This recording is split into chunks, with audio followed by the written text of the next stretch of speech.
we are live. Are we live on the We are stream? Yes, live. we are. Yes, great. So it worked this time. So I know what the issue was last time.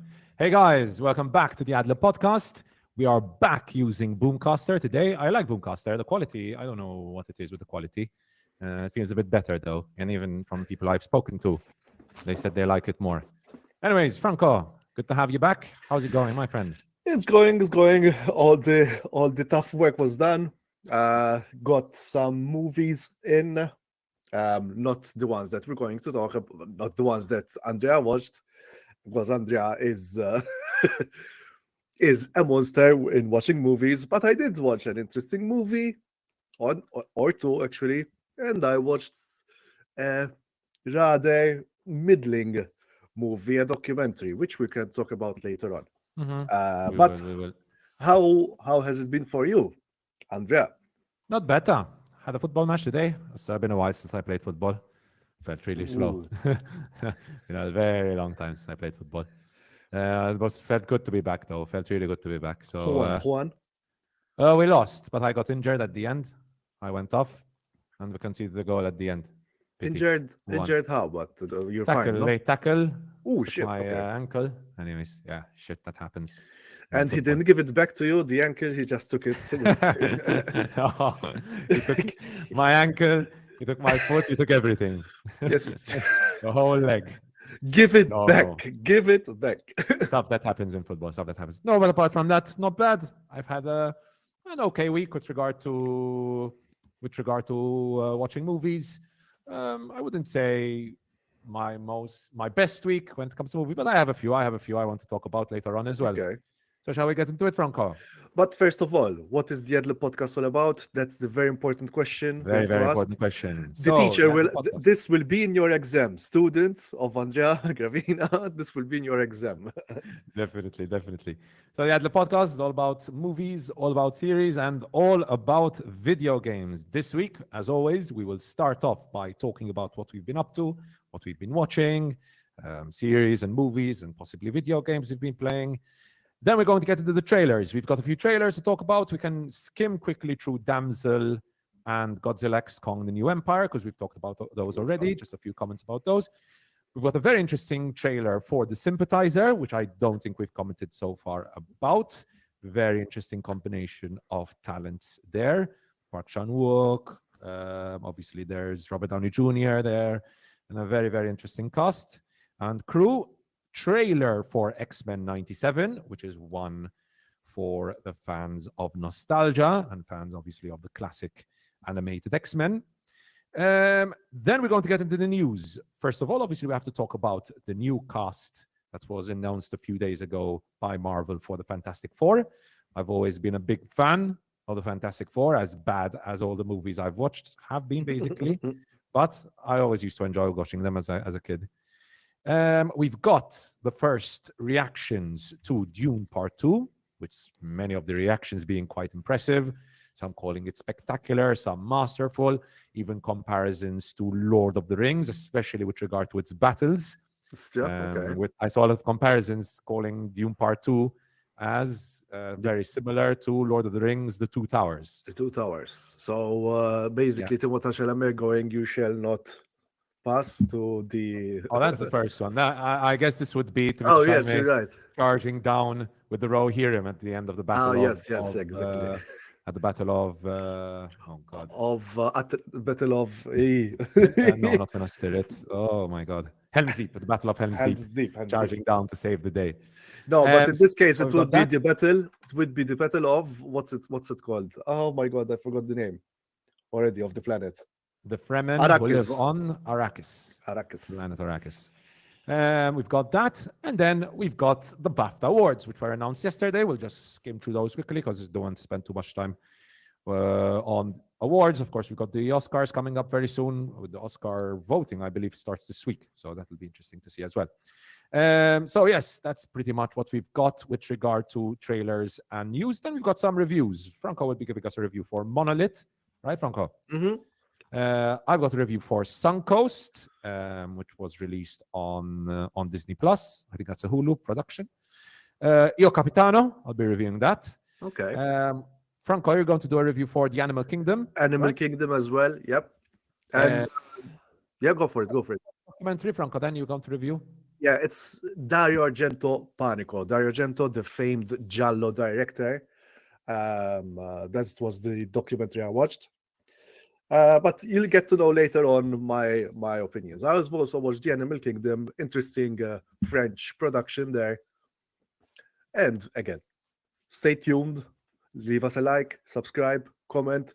Tell us also in the chat what you have watched yourselves, guys. Definitely, definitely, definitely. Also, we've got one last review, Bob Marley One Love, which I got to see yesterday morning. Went to watch it quickly. So that is the plan for today. And like Franco said, let us know in the comment section below what you've been up to, what you've been watching. We are now going to get straight into, Franco, our past week. What have you watched? What have you been doing? Tell us.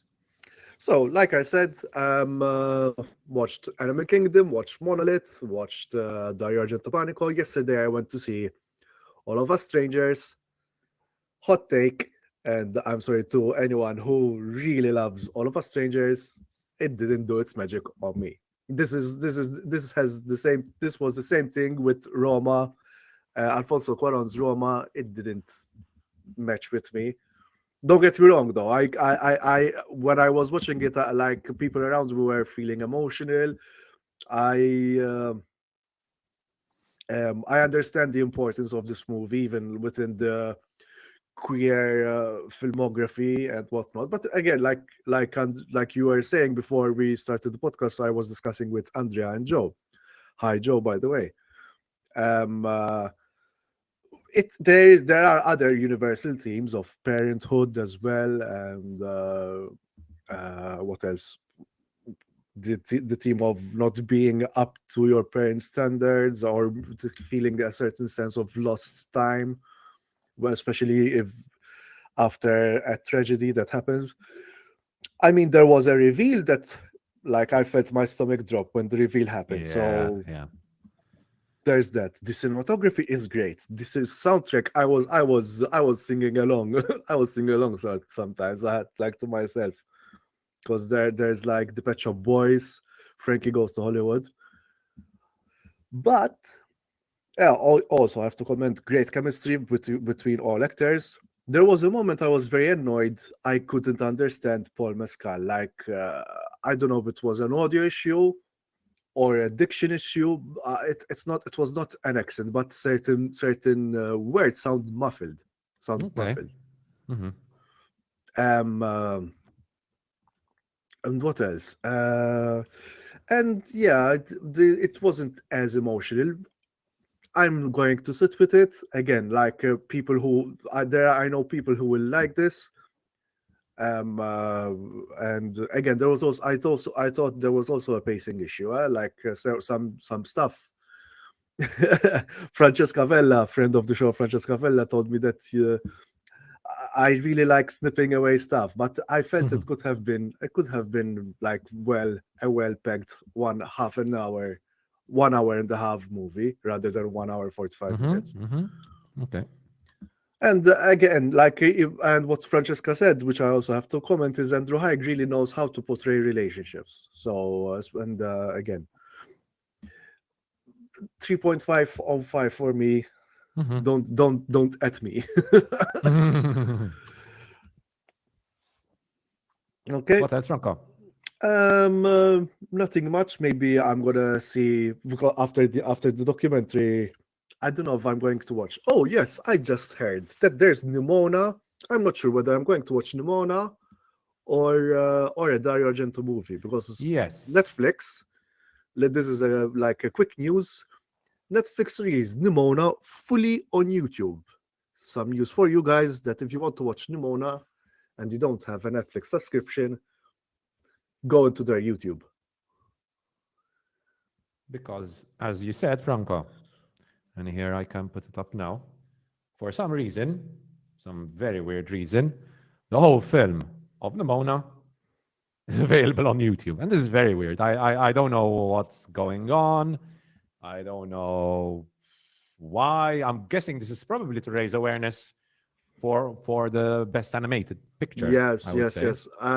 I saw some comments. They said like this is just in time for the best animated movie. But they do sometimes. There are some full episodes as well on Netflix. I know that there's the design. There's also the Vox Explained. They have a full episode on there, or maybe the full series. So there's that. I And really like the Mona. Have you? You haven't watched it, right, Franco? no, that's why maybe I'll be watching it now. So I really like the Mona. I like the Mona a lot. I love the animation. The mixture of 2D and 3D was great, as you can see on the screen. Action was very good as well. Very creative action. this is what Wish wanted to look like. So yeah, exactly. Storyline was fine. Nothing too out there, but some interesting creative decisions as well. But I especially love the animation and the action, and the characters are fascinating as well. So it was a great movie. I enjoyed it. I think I gave it a 4, I believe. I had a very Yes, good yes. time watching it. We reviewed it. You gave it Yeah. a high rating. So check it out, guys. If you have not done so already, it's now available also on YouTube. So that's great stuff. Thank you, Netflix. Every once in a while, they do a good thing. Let's hope they don't demonetize us now. Oh shit! Anyway, That's what it, about Franco. that's it so far? What about you, Jbin? All right. So, with regard to myself, I watched a couple of episodes this week. I watched episode 5 of Masters of the Air. Another solid episode. I've been enjoying Masters of the Air a lot. I thought episode 4, like I said last week, was a much needed character development episode. Very much needed because the first 3 episodes were focused a lot on the action and on the missions. And the 4th episode focused a lot on one particular character, and that character is Major John Bucky Egan, who is Callum Turner, basically. Let me put it up on the screen. So that was much needed. This week, we got episode 5, which is, in my opinion, one of the best episodes we've seen so far. It's a fascinating mission. Again, the portrayal of the air combat and the way these bombers kind of like, it's just most of the people in the 100 knew that they weren't going to come back to England. Every mission is basically a death sentence for 3/4 of the pilots, basically, which is shocking when you think about it. It's just, I don't know how they had the balls to go through with it. Like, I would not be brave enough to go onto one of these planes, knowing that 75% I was going to die, basically, on one of these planes. So it's impressive. The bravery of these men is portrayed very well. Callum Turner is fantastic.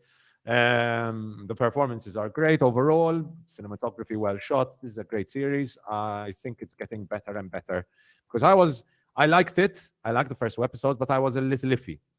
I'm more convinced now by the 5th episode that this is up there as going to be one of the best series of 2024. Keith, hello guys. Good to catch the show live again. Good to have you here, Keith. Hope Thank you're you, doing well. Let us know what you've been watching, Keith, by the way, in the chat. Let us know what you've been watching. So that's Masters of the Air. Very, very, very good series. I also watched episode 3 of Halo. Season 2 of Halo is out, and we got the 3rd episode on Friday. To be honest with you, the 3rd episode wasn't too great. Season 2 has been a mixed bag so far. To be fair, the special effects have been much, much, much better than season 1. It's big improvement. Portrayal of Master Chief has been much, much better as well. I've been enjoying the portrayal of Master Chief. The problem is you've got a big, big focus on side characters like Juan. And these side characters, like I've repeated, I don't know how many times now, I just don't care about them. Nobody cares about them. The series has not managed to make me care about them. I want to see Master Chief and the Spartans fighting the Covenant. That's what I want to see. However, the potential for episode 4 is enormous. Because for anyone who's watched episode 3, and I'm just going to pause here just really quickly, it's going to be a spoiler for what's basically been happening in the first 3 episodes. Okay? So if you want to watch Halo and you haven't watched episode 1, 2, and 3, pause for a bit. Um, it seems that the storyline, well, it doesn't seem, it's quite clear now, that it's leading to the fall of Reach, which is one of the best, it's the what leads to the start of the Halo games.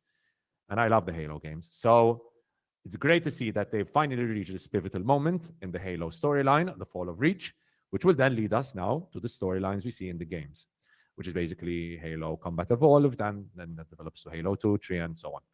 So that's very promising. That's very, very promising. So that's episode 3. I didn't really enjoy episode 3, but the potential is there for a much better episode 4. Keith coming in with regard to movies. I've seen the Iron Claw and Bob Marley movie. I've also finished the Mr. and Mrs. Smith TV series. Gonna review the Bob Marley movie later on. Keith, Iron Claw. Franco, have you watched the Iron Claw? Not yet. That's one also that I need to watch this week. Okay. Joe reviewed it a couple of weeks ago. I'm just going to comment about it now when I talk about the movies I've been watching. And Mr. and Mrs. Smith TV series, yeah, I reviewed it like last week. I think last week. I liked it. I liked it a lot. I liked Mr. and Mrs. Smith a lot. So yeah, that's with regard to Halo Season 2, Episode 3. Now, with regard to movies, one of the movies I watched this week was Anyone But You, which has been in cinemas for a very long time, but actually I never got around to watching it.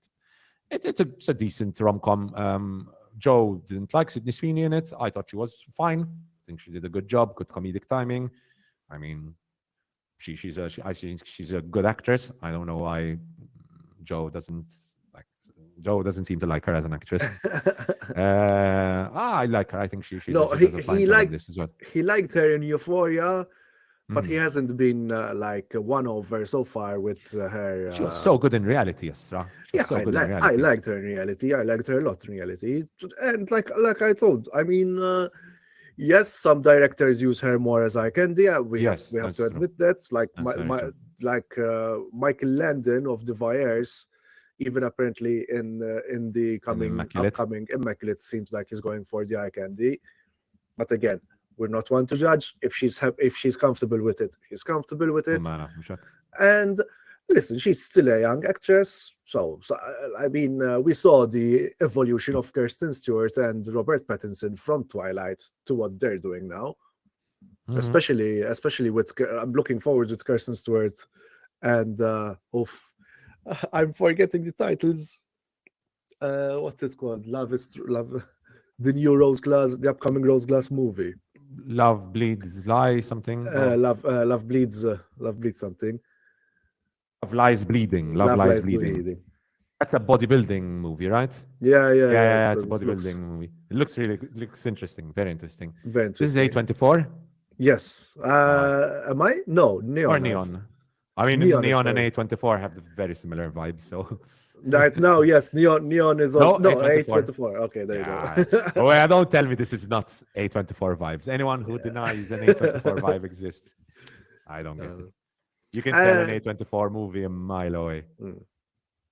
Like I feel like if she has a good script, like Reality was a good script, she can do quite well. And very funny in this. I thought her physical comedy was very good as well. There are some very nice scenes where, for example, they found a spider, and it was very funny.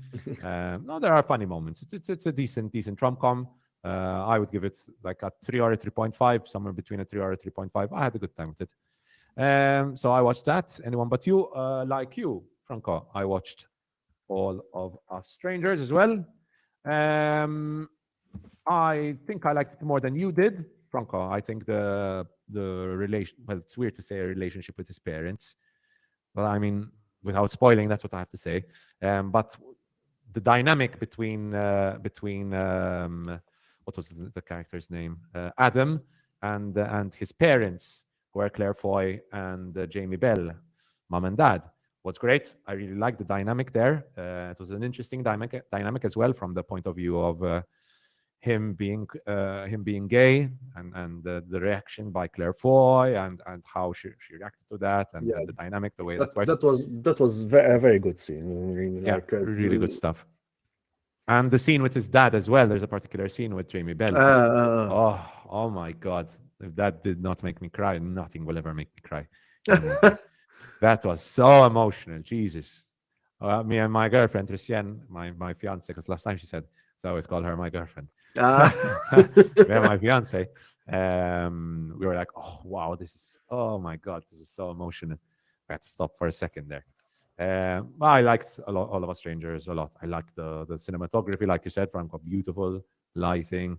I think and the twist was, oh wait, what? Again, that was a pause moment. We're like, wait, what? What? So the twist was great as well. I liked All of Us Strangers. I would give it a 4 out of 5. Then I had a couple of rewatches as well this week. I put on the 4K Blu-ray of Rear Window. Every once in a while, I like to put on switch on my Blu-ray and put on a great movie. Masterful. And I put on Rear Window, which in my opinion is a masterclass in cinematography and how to move your camera and how to place your camera.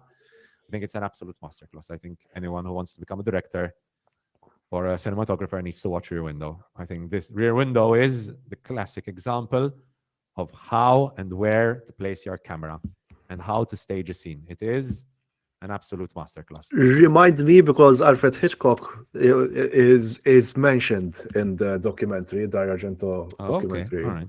Okay. I mean, what else can I add about Rear Window? It's just a magnificent movie, and the ending and the last 20 minutes are just, again, a masterclass in how to develop a tense scene.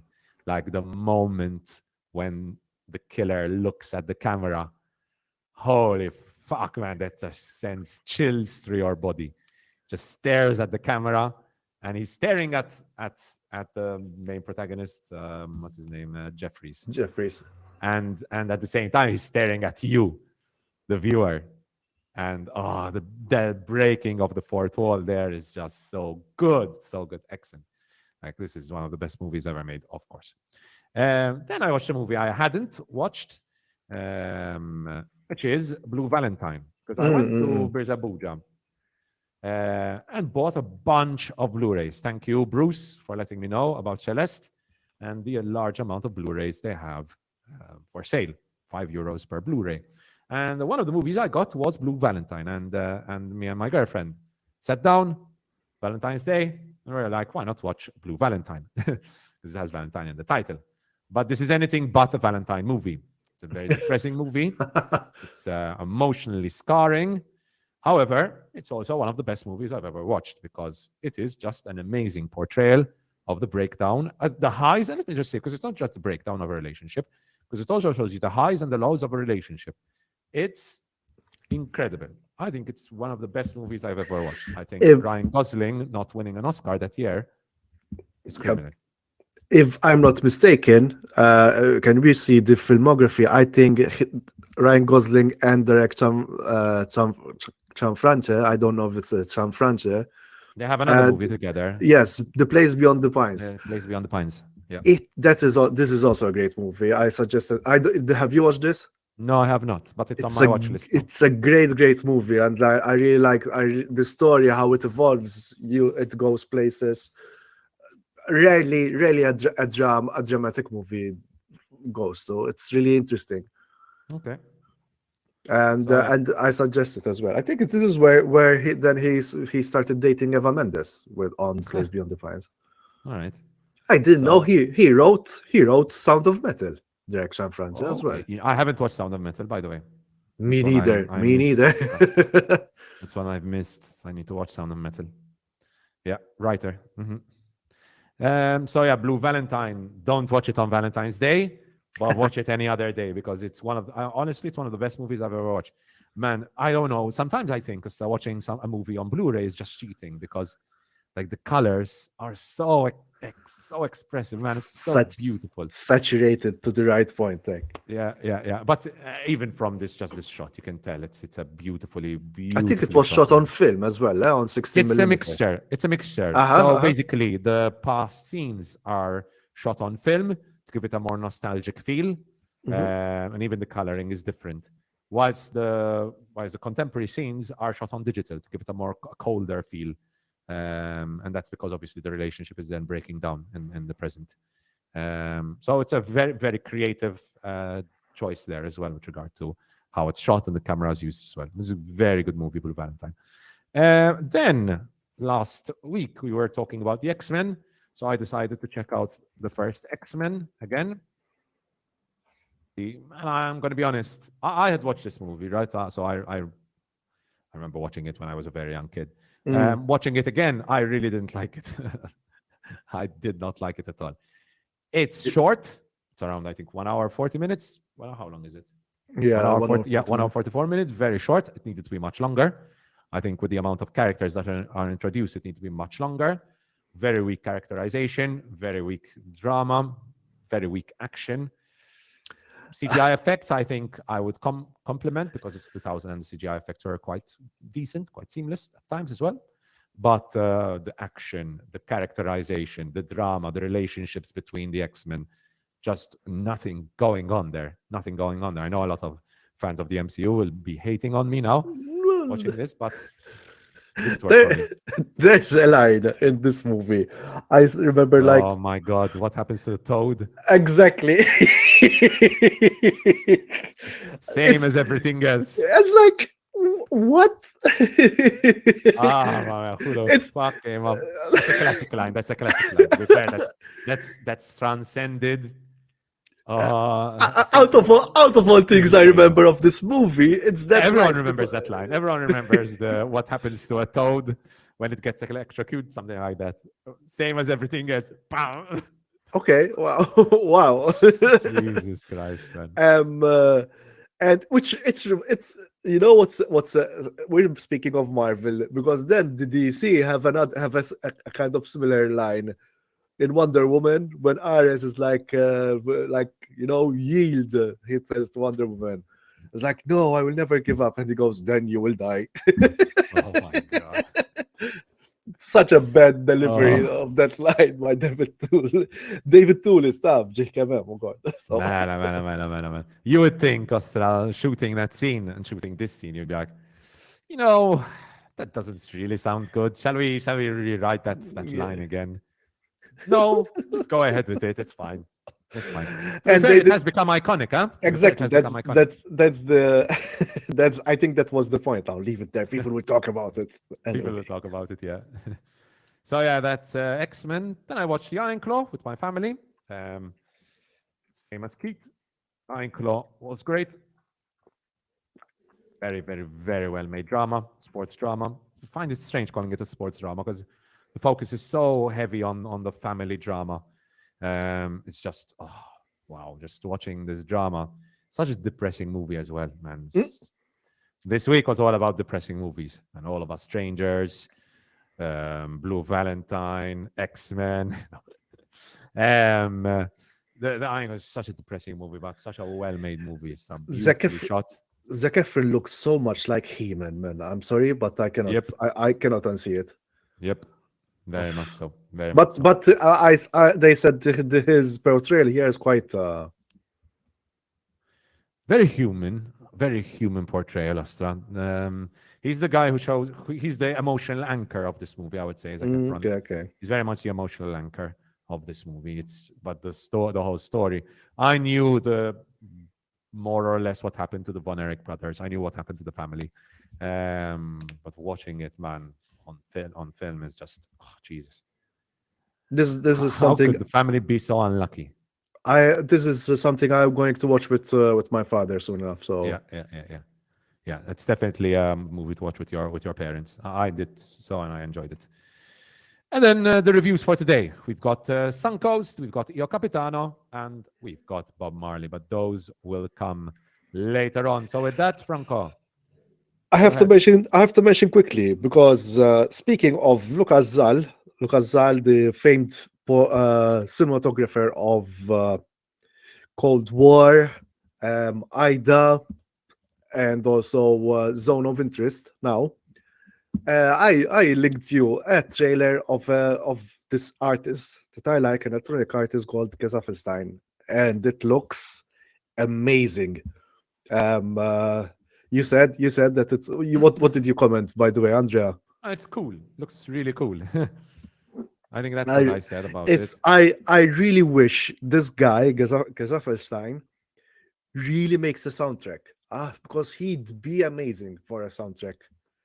I don't know, like something for Denis Villeneuve on a sci-fi, or what, like some sci-fi, like some imagine cyberpunk becoming live action.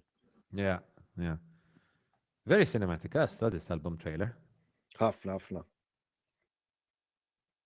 You can tell like you've got a proper cinematographer behind this. Yes, yes, yes. I like it. I like it a lot. Like I said, very cool. Yeah. So check this teaser out as well, guys, and Yeah. don't forget Franco, you wanted to mention before we get into the trailers. You wanted to mention the AI issue, Oh right? yes, yes, yes. Now, what's the name of the new program they're using So now it's to create AI? this is detection? OpenAI, and the AI model is called Sora, Sora, Sora. OpenAI Sora. Yeah. In the meantime, guys, leave a comment as well, and you can also comment on this, because this is I was genuinely terrified. This It's is a not massive perfect. issue.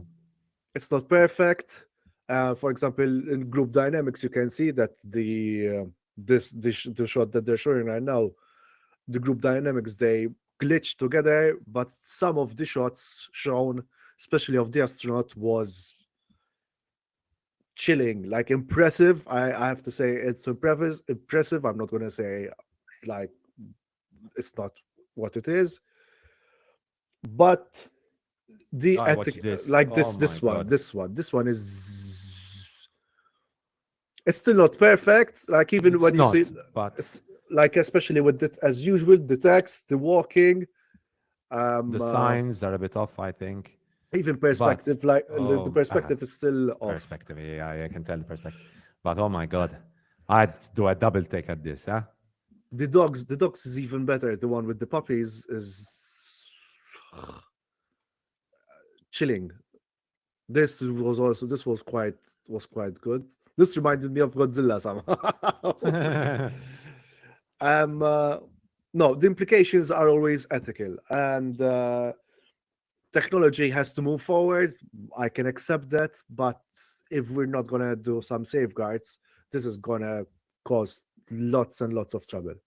And apart from that, like so many will gonna, for sure they're gonna use something to fake videos. this this Madonna. this was great. Like this was great. Man. You'll only notice that it's AI because the waves, you see there's a rock here, and it's just the rocks don't jut out again, Yeah, yeah, yeah, yeah. or This is new rocks crazy form. though. So Like this part here, this is great. Like there is no way I'd recognize this was AI unless it was on the AI like website itself. this There, this this looks like the Aquaman lighthouse. yes. Again, this And looking here. at this, man, this animation, the quality is quite um impressive. Ah, what do you think? and no, he over here you notice the fingers again. Yeah, so far fingers, they dream a lot, but as far as fur goes, The is fur. great. Oh, And these, Jesus. even the subsurface scatter of skin is amazing. Like there was one where you see like an eye, and you see the pores of the skin in it. Like, look, for 3D artists, it would be great. It will help. I mean, Spider-Man across the, I think Spider-Man Across the Spider-Verse. Mm-hmm. That's the second one, right? Mm-hmm. Mm-hmm. To like help them with the animation process, they did use AI interpolation for the program to predict the in-between frames. So that helped them like save up time. Granted, but if you're going to use this as a replacement, What about for video games, Franco? Because I think they can use this just to create whole levels, look, basically, but with a proper prompt. yes, but then again, you have to know the basics. You have to know the basics. For example, you can code with AI as well. So, but if you don't know, you don't understand what the function does, and how to do these kinds of programs, or how to debug a program. I mean, you're basically just small. I think ripping off people. And Because I'm this is also, basically, Franco, I have to mention, this is because AI does not create anything. AI takes what it finds on the internet and reproduces it, which leads us to the ethical conundrum of it all, right? Because none of this is created. This is just stolen and then adapted, and you get what you get. like our friend of the show Hassan Abi said, like someone on his stream said, like programmers do this kind of thing without realizing that they are also replaceable Yep. with AI. Yep. Man, you know, I saw a comment and it really made me think. I feel like one of those boomers who are like, oh, these blasted computers. They blast there. And you know what this reminds me of as well? This reminds me of a Star Trek episode. There's a particular Star Trek episode I watched a few days ago called The Computer. Oh my God, it's something, The Computer something. It's season 2. Star Trek season 2, episode 21, I think. It is something to do with computer. It's 23, 24 maybe. Gloria, 24. Episode 24 is this one. The Ultimate Computer. It Which also basically... Yes, Franco? it also reminds Klaus, you first, go for it. So it's this episode, or basically, this is 1970, to put you into picture of how advanced the storylines in Star Trek were back in 1970. A computer basically replaces almost the whole crew of oh my God, Of the Enterprise. the Enterprise, and obviously it leads to a complete disaster, right? Clearly, but like the fact that Star Trek in 1970 was tackling this issue of computers and AI taking over from humans and the possible issues that could lead to is really impressive.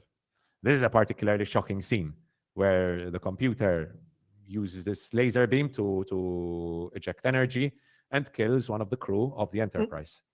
And you know, obviously, it's pretty basic in its tackling of the issue, but still, it did tackle the issue in 1970. And now, 24 years later, 30, 40, 54 years later, we are facing a much, much bigger threat, I believe, with regard to creators, with regard to animators, with regard to artists, with regard to filmmakers. Everyone is facing a big, big issue here. Franco, you're going to say? No, it also reminded me of Devs. I don't know if you remember that the Alex Garland series. I have not watched it though. Ooh, okay, because it tackles a they do time traveling through simulation. Okay. Yeah, investigates secret development division in her company, which she believes is behind the disappearance of her boyfriend. Yeah, basically it tackles an artificially generated simulation of the past. Okay. Which we might be going there as we go along. Yeah. Because I think one of the I immediately my somehow my mind went ahead, and when I saw the aerial shot of a note town during the gold rush in California, colorized, I was like, would these people finally like realize, are we actually a part of history, or are we just a reproduction? It's a very interesting question. But yeah, there's that. Yeah. So that's a short, interesting discussion about the issue. Obviously, there's much more to say, but if we keep on going into detail about all these issues, I think we'll be here till midnight. So let's get into it, Franco. First couple of so, by the way, we're now going to get into the trailers, guys. Let us know in the comment section below what you think about all these movies and series we've talked about. Let us know also your thoughts about the whole AI issue, especially with regard to this program, Sora.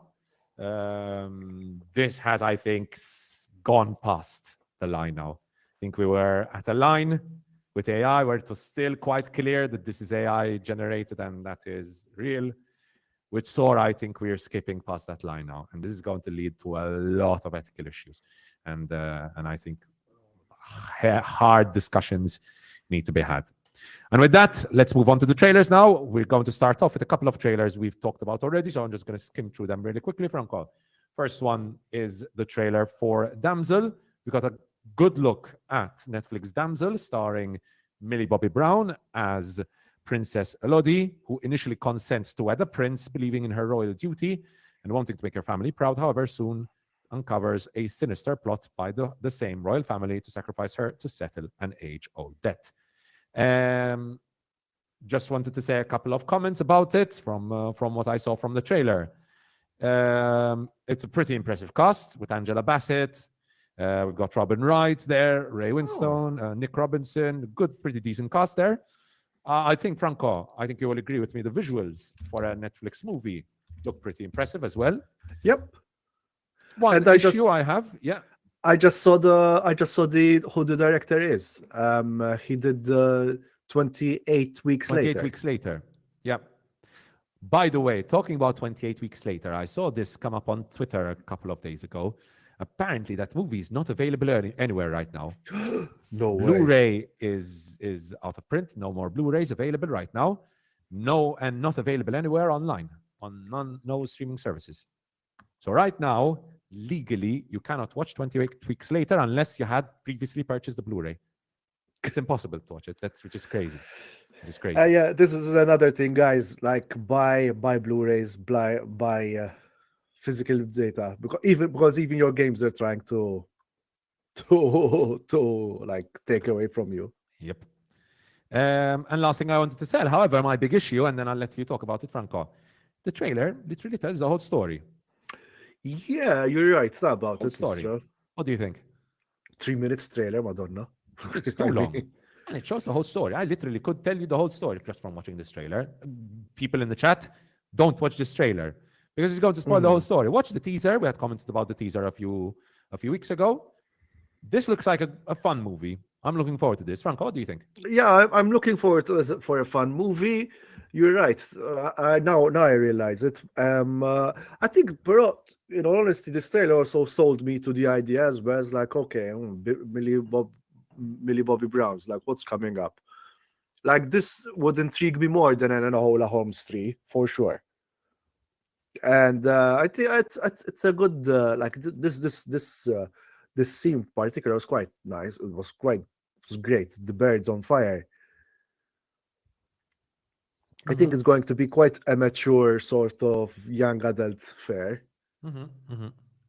Coming out very soon, March 8th, right? So the week after Dune. Good. Pizza. Yeah. So that's anything else you want to say about Damsel? No, not much. I'm also looking forward to check it out.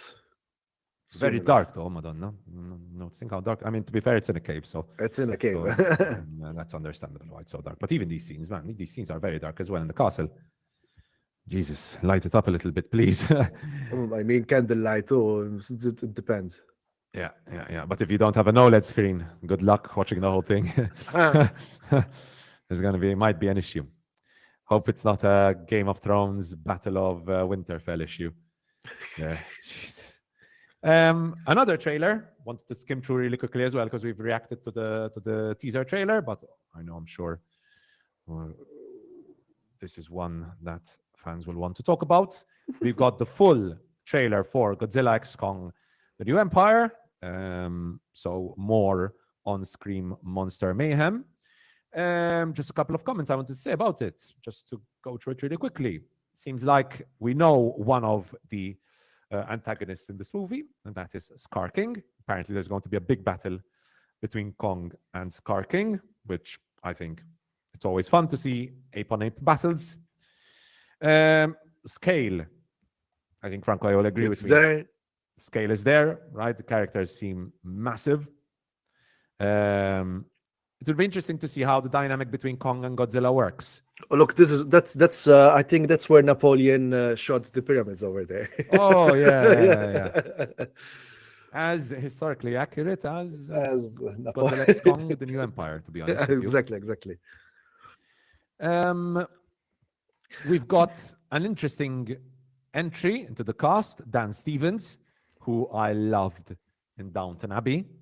I love Dan Stevens in Downton Abbey. He's such a fan favorite, and I loved his his take is so very charismatic, and I hope he brings that charisma. Yes, yes. So It feels like he's going to bring that riz yeah, to the yeah, screens for sure. yeah. Overall, again, Franco, I think again you will agree this is not a movie you need to go in and take too seriously, because clearly this is a callback to the classic Godzilla films with their light-hearted tone and monster action going on. I don't think anyone is going to go into this expecting like a completely serious No, movie. no. Which This is is a big change from the 2014 Godzilla. no, this is more like King of Monsters. I think it's going to be King of Monsters territory for sure. But the creator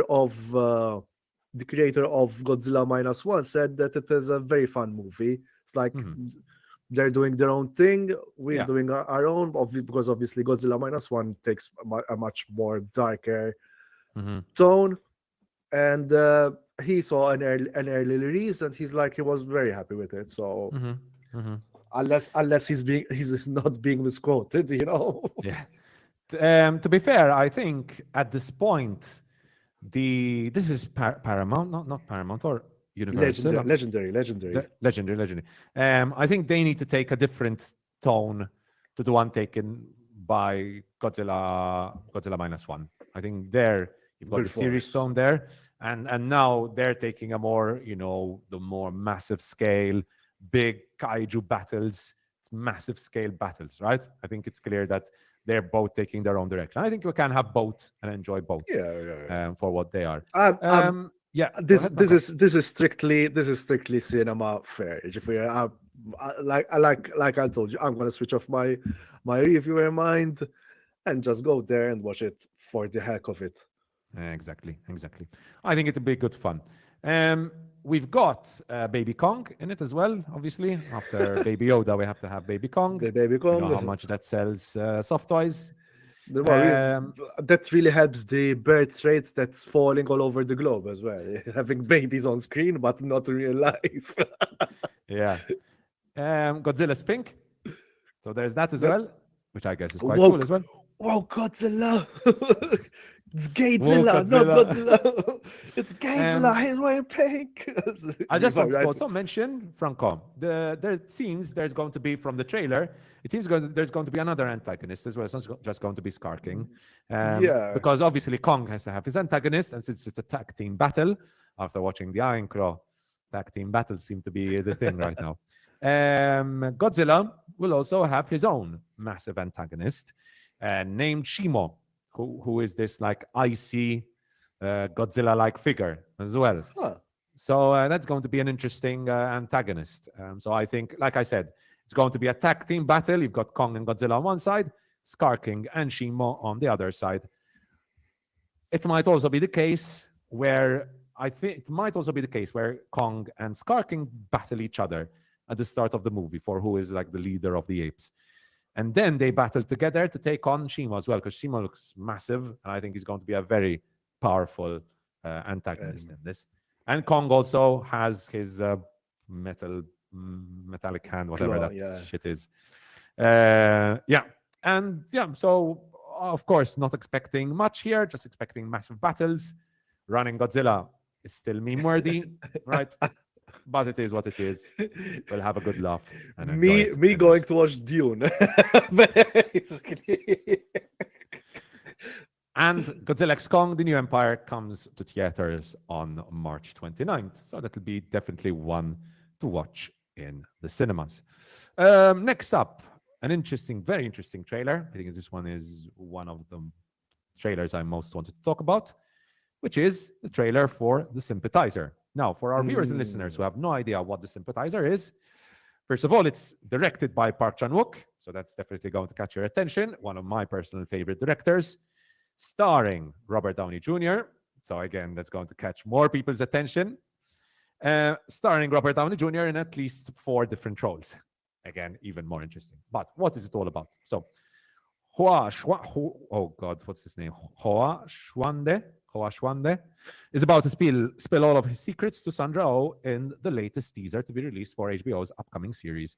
The Sympathizer, what starts as an exciting mission filled with all the action a young man could dream of, quickly goes south when a half Vietnamese, half French spy known as the Captain finds the enemy on his tail. Today's teaser focuses on the Captain's rise through the ranks as a North Vietnamese movie who finds himself torn, leading more to the side of the South Vietnamese military. When Saigon falls, Captain escapes to the United States, where he continues to put his counterintelligence skills to the test, all while schmoozing it up with the ladies and conspiring with multiple versions of Robert Downey Jr. Franco, you watched this trailer? What do you think of the Sympathizer so far? It seems like a very intriguing premise, being in the middle, like in between two loyalties, whether you're loyal to the to the Vietnamese communism, or will the character like be enamored with the American way of life, which represents freedom and democracy, as we all know. I mean, it's going to be an interesting spy story. I feel like Park Chan-wook, he did already a spy story with the little drummer girl. I think that was with Florence Pugh, by the way, Our Lady and Savior, Florence Pugh. What the hell? How have I not watched that? With one of the Skarsgårds as well. I think it's the little drummer girl, if I'm not mistaken. He directed that. Yes, it's Or another produced it. series. No, it's another series. There's also Michael Shannon in it. Oh, wow. Okay. Stacked cast, yeah. Very stacked cast. I have not watched this. I started watching it and didn't. Guys, I'm sorry, I'm not, as far as series go. I am horrible. Oh, series are very hard to watch, Franco. Let's be honest. It's if you get a 10-episode series, each episode being 50 minutes, that's a long time. That's 500 minutes. Sometimes it's like you have to go in it as if you're reading a novel. That's how I see it. As much like The Wire, and The Wire is quite a slow burn in itself as well. Yeah, I mean, he already like dipped his toes in espionage. It's funny enough. It's also set in the it's set in the past, in the late 1970s, while this one is during the Vietnam War, right? It's another period piece. So yeah, it's like we're there anyway. Yep. It's based on a book, actually, Franco. I don't know if you heard of the book. The book is apparently amazing. By a winner by a Vietnamese American Vietnamese author, if I'm not mistaken, as well. Yeah. Tan Nguyen. Novel is same name, I believe. The Sympathizer as well. Obviously, we have to talk about, like you said, the Park Chan-wook of it all, who is a man who definitely knows his way around directing a scene. Directed some of the best movies ever made. I mean, I recently rewatched Sympathy for there's Mr. and there's Sympathy for Mr. Vengeance, Sympathy, then there's Old Boy, and then Sympathy for Lady Vengeance. For Lady Vengeance. I recently rewatched Sympathy for Lady Vengeance with one of the best soundtracks in a movie I've honestly ever heard. Man, that movie's soundtrack is so good. The integration of classical music. I'm biased because I love classical music, but the integration of classical music in that movie, oh, so good. And his movies always impress me by how they're tackling really serious themes, but how funny they are. Yes. Always such a good humor using it. And it's the best way you can integrate humor into a serious theme where he's tackling this most serious of themes, whether it's sexual abuse, whether it's murder, whether it's corruption. And still, his movies are very funny without losing any of that serious tone and theme. Very playful, very playful. Very playful. And also we have to talk about the man knows his way around shooting, just like sex scenes. Like his approach towards creating such great sexual tension is so good. It's so good. So good. Decision to Leave. Let's just talk about, I think it's his latest movie, right? It was erotic without the sex, that movie. Yeah. Because that had no sex, but oh my God. The tension. The sexual tension between them was insane. And this is the guy who also directed The Handmaiden. Yep. which is one of my personal favorite movies of all time. And that is one sexy movie. Oh my God. And obviously, still, however, what's going on there is at times horrific. No, for sure, for sure. And he's one of those directors who who just integrates all these elements, then brings in the violence and the very bloody director as well. So it's you know, when you talk about him, it feels like you're talking about Quentin Tarantino a little bit there as well, right? It's like, are we talking? Sometimes it's feel like, wait, is this still talking about the same movie from like it goes from a sex comedy to a romance to a drama to a thriller? No, he's a really good director. Really, no, the humor is there as well. Like Decision to Leave with the guy like them climbing up a mountain to the crime scene. Handmaiden, yes, something that you don't watch with your father. No, don't watch this with your father. Or And your Franco, families. we haven't even mentioned his best movie, Old Boy, right? Old Boy. Which is There was some remake, or is this like a Mandela effect that I'm having right now? remake.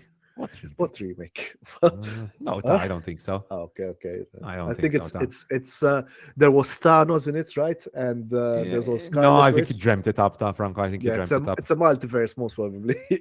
But if it was, it would actually be directed by one of the best directors of the past 20, 30 years, but it would still be a disaster.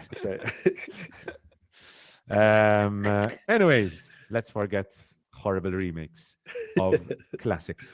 The Sympathizer will be releasing on HBO on April 14th, so the day after my birthday. Park Chan-wook coming in with the birthday present. HBO's coming back. HBO's coming back. HBO Sundays. I'm guessing this will be a HBO Sunday series. I'm pretty sure it will be. Or at least I hope it is, because it deserves it. And finally, last trailer we've got to talk about today. This is definitely one for fans of the MCU. And not just, because if you're a fan of the classic X-Men 97, it is back. And the whole gang is back, as you can see from the image. The long wait is almost over as Disney Plus and Marvel Animation decided to finally release a highly anticipated trailer for the animated series X-Men 97. The companies took the opportunity to also unveil when fans and millennials in particular can get hyped up to watch the sequel to the original X-Men animated series. And it's pretty soon. X-Men 97 debuts on Disney Plus on March 20th. So, Franco, I don't know how you are with the X-Men 97 series. I've watched a few episodes here and there. I'll be honest, I haven't watched too many. What about you? I think this is aimed for like teenagers. I remember watching this on the Italian dub. I mean, I'm honestly I'm not really interested to be blunt. I mean, again, for especially if this is and I think it's another nostalgia cash grab, because especially seeing like we have Nimona out now and you see like that and it's kind of animation. Who is this for? That's what I'm asking. Is this for like This is for fans or the fans? It's basically for the fans.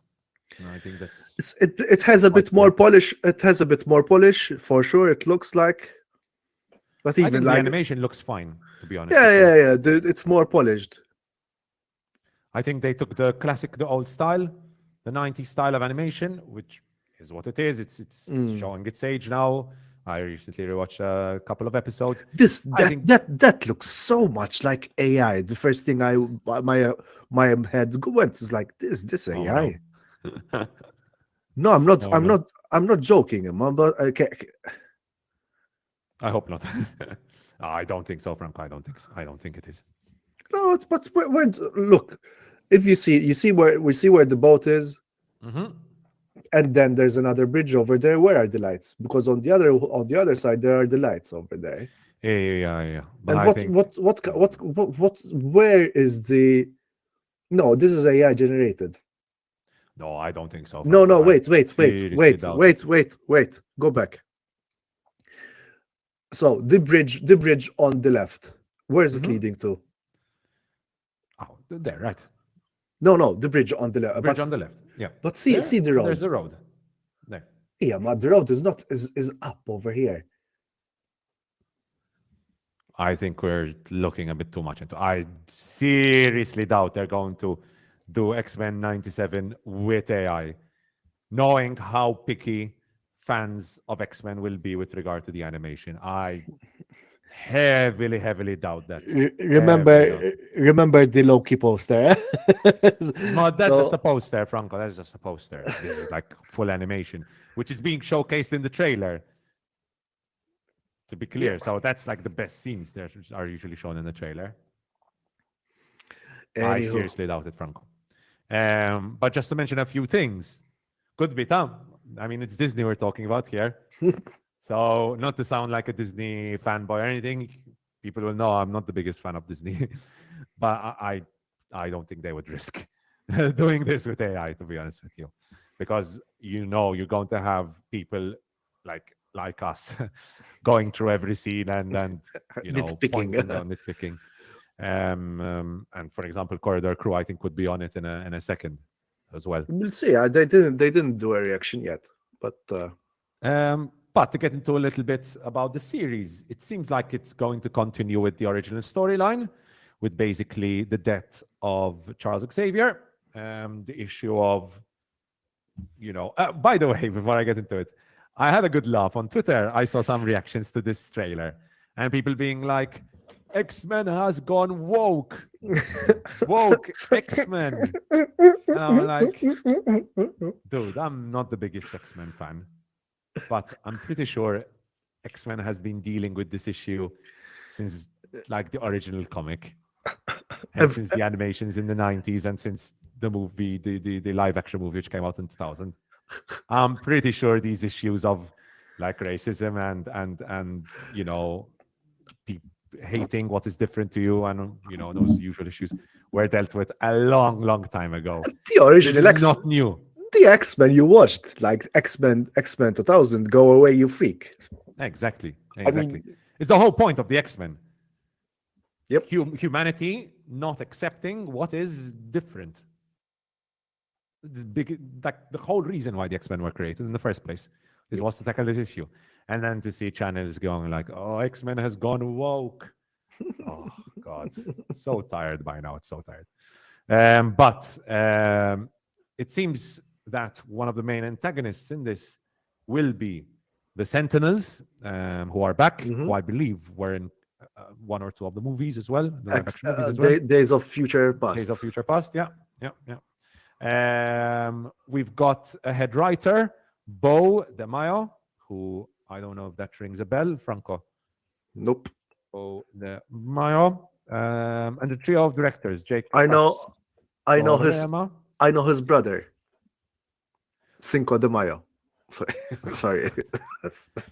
However, Franco, to recover from that, That joke. he directed The Witcher: Nightmare of the Wolf, which was a very good animated movie Okay. on Netflix, much better than the series, to be honest with you. He directed The Witcher: Nightmare of the Wolf, which was very good. I'm looking at him now. He's also directed episodes from The Witcher. He directed. Oh, he was. I think he directed an episode of Moon Knight as well. Some episodes of Strange New Worlds. Okay. So he's done some work in these kinds of series. Yeah. And then we've got a few writers as well. Clearly, they've gone for the aesthetic of the original series of the 90s. The look and the vibe is there. It's just updated, right? And I think it's quite clear that the colors and the animation still feels a little choppy. Apparently, they use the same frame rate as the one used in the 90s. I believe animations had a slower frame rate. 12 frames per second. Yeah. Yeah. That's why it might seem a bit more clunky. The but they're nerdy term is animated on twos, basically. Okay. All right. It's going to be 10 episodes, so not too long. I believe it's probably be around 20 minutes per episode. So I think I will watch this. I think, it's 20 minutes, so not too much time. I think I'll check it out. I'll review the first episode or two that come out. Also, I saw some people being like, what the hell is wrong with Wolverine's voice? It's just the fact that the voice actor is still the same voice actor as the one in the 90s. The guy just got older and his voice sounds different now. But yes, when I heard it, I also did a double take. I'm like, oh, is that really the best line they could have come up with? Like, it's not the issue with the line. It's more like the take itself. I think they could have done that take again, especially if they're going to put it in the trailer. But yeah, I mean, overall, it looks interesting. I think the animation is fine. Not the best animation ever. I mean, you're not going to compare it to Nimona. But since they're going for the classic aesthetic and vibe of 90s X-Men, I think they could have done much worse than this as well. Franco, I don't know if you want to add anything else to X-Men 97.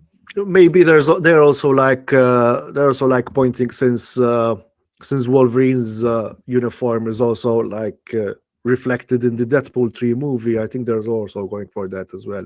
Most probably. Yes. Because you're going to have the yellow outfit. Yeah. And then, yep. So that is pretty much it with regard to the trailers. Let us know in the comment section below any of these trailers which piqued your interest. And with that, we're going to get into the news now because we've got a bit of news to talk about. And to start off with, sticking to the MCU. And I guess there's the link there with the X-Men as well. Because this week, we finally got to know what the cast for the Fantastic Four is going to be. Keith said something interesting. I don't know if you've seen the trailer yourself. Sasquatch Sunset.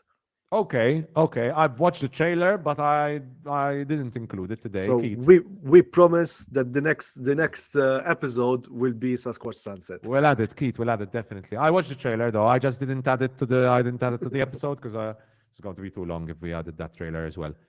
I don't know what to think about it. I'm not convinced. I'll just say that. But we'll go into more detail next week, Keith Mela, about the trailer for Sasquatch Sunset.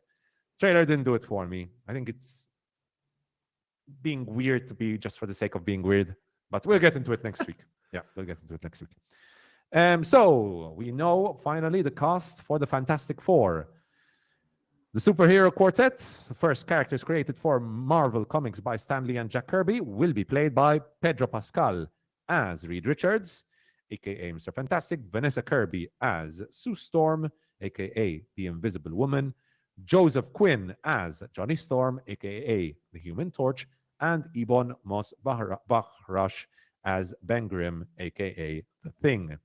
We've got Matt Shakman, who I think was the man behind WandaVision, the man behind Monarch Legacy of Monsters. I'm not sure if he directed it.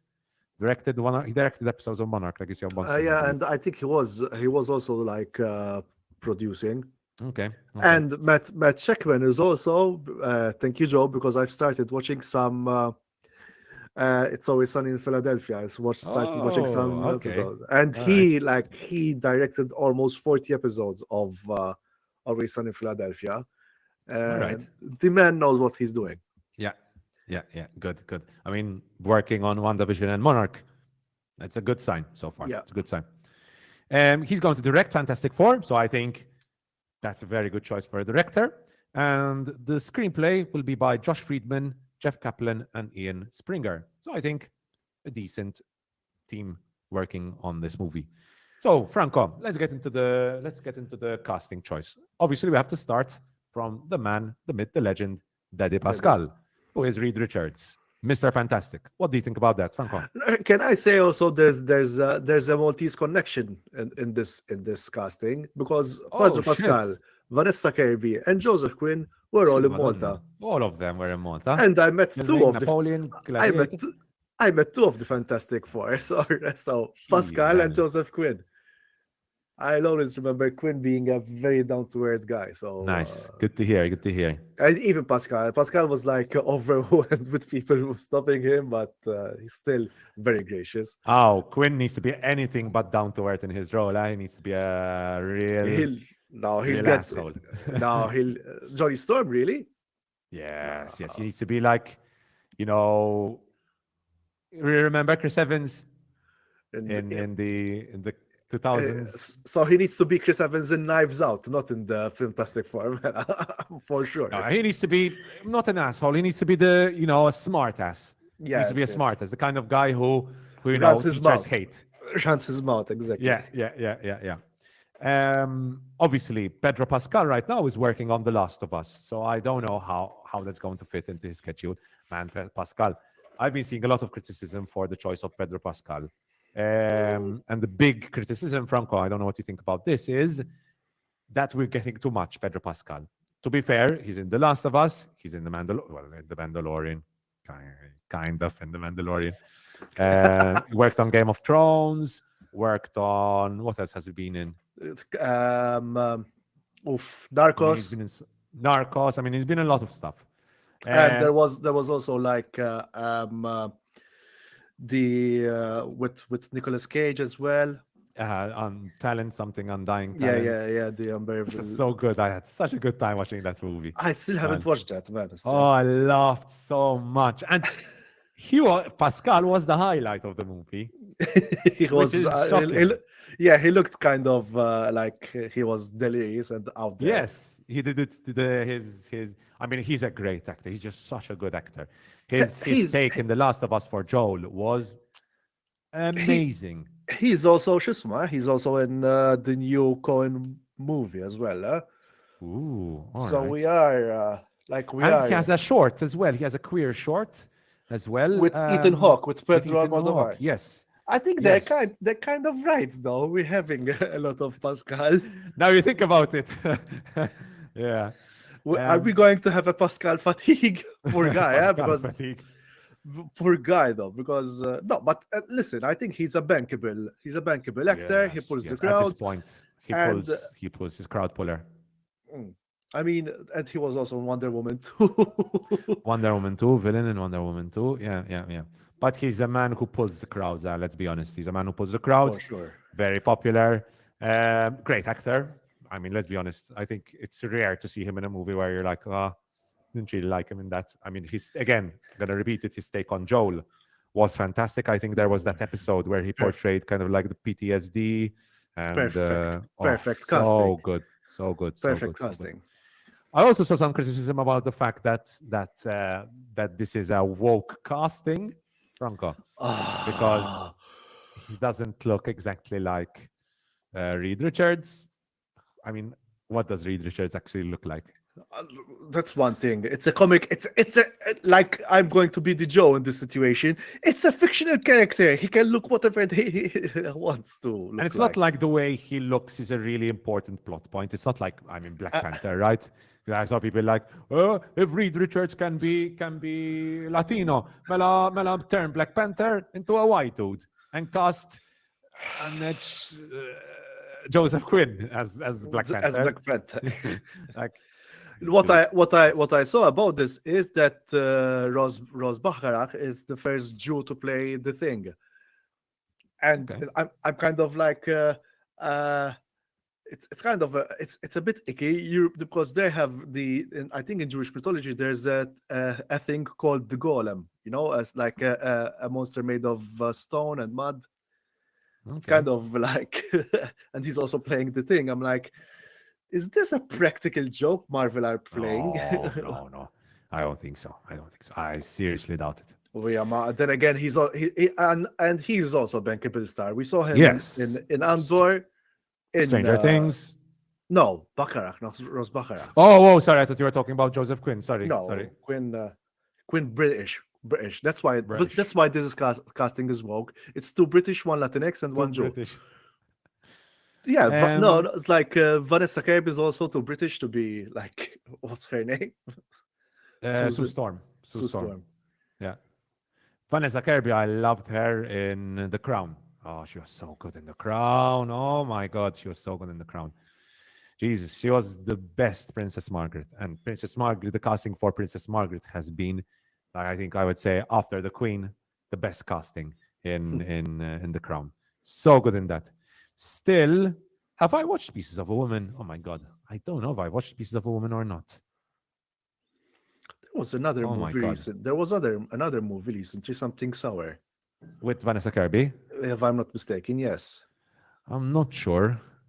Vanessa Kirby movies. Obviously Napoleon. She was also the best thing about Napoleon as well, let's be honest. Definitely the best thing about Napoleon. Pieces of a Woman, Fast and Furious. Also, she was in the Mission Impossible movies as well. True. There's that. And The World to Come. The World to Come. Katrin Waterston. This is a good cast. Christopher Abbott. Lalo. Casey Affleck. What's this? I haven't watched this. The World to Come. 2020 is the story of two neighboring couples. Somewhere along the mid-19th century, American East Coast frontier, two neighboring couples battle hardship and isolation, witnessed by a splendid yet testing landscape. This looks good. The World to Come. And she stars in that. Okay. So she's been doing a lot of work recently, that's right, Vanessa Kirby. So overall, Franco, I think this is I would say I like the cast. I like all of them. I like the stuff they've been in, whether it's The Bear, whether it's Stranger Things, whether it's, I don't really like Napoleon, but I like Vanessa Kirby in Napoleon, or whether it's everything Pedro Pascal has been in. What do you think overall? Well, it's we'll see what they'll do with it. That's all I'm gonna say. I mean, again, we're Marvel. The casting is a good pointer. There's also the director. There's also a good pointer, promising. But let's hope. I'm feeling like speaking of wokeness and whatnot. I'm feeling like the studios, Marvel Studios, don't really, when there's this much of talent, they don't really interfere much as much as they do with, for example, with Marvel, the Marvels. I think they interfered. Ooh, the Marvels very heavy. Too much, because again, the directress was not a talent to be, how shall I say, she's a good director, Tom. Yeah. She's been on some good stuff, just not a big director who has power, say I don't know, like a Ridley Scott or like a Denis Villeneuve, for example. Yeah, but every single time that there was this kind of movie, because even Madame Web forgets how bad it is, but there was lots of interference from the movie studios. Yeah, guys, anything that you want to hear about Madame Web, hear it from Chris Stuckman, because he really made a great video about Madame Web. I enjoyed that one. We've seen some criticism about it as well, about the fact that he's some people like Angry Joe shows were stuck when you should not just focus on the studio. The studio is obviously clearly a big issue, but the movie is just not good, right? I mean, just because you say it, there's nothing hateful about saying the movie is not a good movie. No. But at the same time, it's his choice, right? If he doesn't want to criticize. But there is an element of hate first. Yeah, I mean, we cannot forget it. But we do review movies and we do say, listen, this movie just isn't any good. It's just the reality of it all. Yeah, I mean, of course. Just because you say it's not a good movie doesn't mean you're being hateful. I know, but I think no. It's not being hateful toward. It's not about being hateful toward the movie. It's about showing the studios, listen, we don't want this bullshit anymore. No. I agree 100% with the whole studios issue of it all. Just the fact that he kind of skipped around saying that Madame Web is a bad movie. He can start the review saying, listen, guys, I watched Madame Web. I just didn't really like it. I don't think it's a good movie. Now, obviously, there are issues which have been tackled by other reviewers, but in my opinion, the biggest issue I want to tackle is the issue of studios. Boom, and get into the whole. You saw the video, Javier. I linked it. Yeah, I saw it all. Yeah, but, I don't think it would have been. I think it would have been hit much better if he just added 1-2 lines where he was like, "I know it's his personal choice not to criticize creators, especially considering he is a creator himself now. He's working on a movie, and now he's starting to understand even more how hard. And I agree, it's so hard to create a movie. But I think, criticism is part of the job, right? No, for sure. So I don't see what the issue is with it. At the same time, it's his own personal choice. So if he doesn't want to criticize, no. But there's something where you have I think there's something where the director has full total control of what they're doing and of their decisions. And another having, like he said, having a studio beating down your neck. I mean, so who takes most of the responsibility? the director or the what's her name? The director or the studio, basically. Or the studio, yeah. Yes. No, I agree with you, Franco. Is it that big of an issue just to say that you didn't really like a movie? I think he said like this felt like it He was written tiptoed by. around it. He tiptoed around it. I mean, reading between the lines, clearly he didn't like it, right? Reading For between sure, the for lines. sure. But he didn't go out and say it, right? Mm-mm. Again, it's his personal choice. But it is what it is. It is what it is. We leave it up to the audience watching us. Yes. Tell us hello, guys. Tell us what you think about Chris Tuckman and his take. And yep, more However, a news. nice, Franco, I don't know, I think you would agree on this. It's a nice change to the discourse, right? Of His take, Chris Tuckman's take is a nice change to the discourse. For sure, because I understand that he's tiptoeing because I think hate has become misconstrued as criticism, and vice versa. Mm-hmm.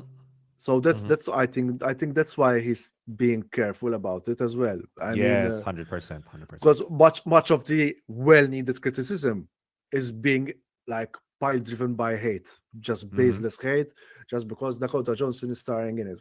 So what? Dakota Johnson starred in very many great movies, so not many great movies, but she has her talent. I think Suspiria, even though I haven't watched it, but I did hear that she really carried the movie with Suspiria for sure. All right. And with that, Franco, let's get into the main topic of the day. The main topic for today is BAFTA. one movie. Before BAFTA, Franco, one movie that we are very much looking forward to, Dune Part 2. And we have the first reactions to Dune Part 2. Like I said, some calling it spectacular, some calling it masterful, and some comparing it to Lord of the Rings. So here is what critics and fans had to say. Tonight, the stars descended on London for the world premiere of Dune Part 2. Fans have been buzzing with anticipation for first impressions of the film. And they're here, and it's going to do nothing to dampen the excitement. First reactions to the film appear to indicate that director Denis Villeneuve has outdone himself with what can only be described as a masterpiece of science fiction cinema. And let's get into what the critics are saying. First of all, we've got from Collider themselves, Stephen Weintraub. And a shock to no one, I absolutely loved Dune 2. Incredible filmmaking, brilliant score, entire cast was excellent. My only complaint was I wish it was longer. Not joking around. The movie's 2 hours and 40 minutes, and I would have been happy to watch another hour. Uh-oh. Mr. Snipping coming. No. Who knows? Eric Eisenberg of Cinema Blend, going in with having watched Dune Part 2, I can say I have ridden a sandworm. It's a magical experience, and the faithful adaptation fans have been waiting for, albeit with some smart changes. Fascinating examination of zealotry and post-colonial politics wrapped in a breathtaking blockbuster. Seems like he's bringing in elements from Dune Messiah into Dune Part 2 as well, because these elements are tackled a lot in Dune Messiah, especially the zealotry aspect of it.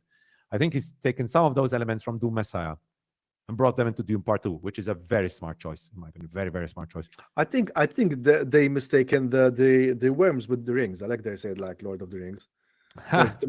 Timothy Chalamet is riding one of the ringworms. Oh no! Yes, apparently he is in the opening of the movie. Apparently as well. Yep. Dune Part 2 is spectacular. Villeneuve delivers a sweeping, majestic, epic journey into beautiful worlds that sounds astounding. Uniformly superb cast with Chalamet impressing again. Rebecca Ferguson incredible. Cinema on its grandest scale. Yep, pretty impressive comments. I've been hearing a lot about Chalamet, how good he is, like how charismatic his role is in the second part of Dune. Because in the first Dune, his take was very low key, conflicted quiet, as well. Conflicted. Rebecca Ferguson was the highlight of the movie, in my opinion. She was amazing. Not only is she stunning, like she's beautiful, she's also such a presence, like as an actress, right? She has a very, very, very strong screen presence and very good in Dune 1. So I can only imagine she'll be amazing in Dune 2. Cinema Blend, we'll look at this one and then stop there, is masterful filmmaking on an epic scale. Denis Villeneuve marries gripping character development to vast, sweeping cinematic visuals, and the cast evolves in their roles. I slightly prefer the simpler Dune to this complex chapter, but still a towering achievement. So overall, comments seem to be It feels incredibly like positive. he's taking a page out of David Lean's book, yes, with this kind of scale and the sands and whatnot. Okay. For all right. sure, yeah. Sure. I mean, there seems to be a bit of Lawrence of Arabia in here, yeah? Yes, And very much so. what's that? Is that planet? What's the planet of the Harkonnens, by the way? The Harkonnen. I don't know, Franco. You can look it up. Because Really quick. because that scene apparently was filmed in infrared. That's why it looks so. The contrast looks so stark. Heavily industrial, Giedi Prime. Yeah. House Harkonnen, also known as the family Harkonnen, was a great house of the Landsrad, with their capital on the heavily industrialized Giedi Prime. Yeah.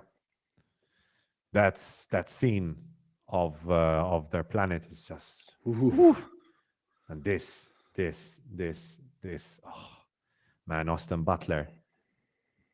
Oh my God, what's going on there? Can you see? Oh, you can't see it, Franco, because No, I can see it. Yeah, this scene, anyways, this scene with Austin Butler. yeah. Jesus, man. In fact, I had goosebumps right now as well. Yeah. It's the scale seems massive, right?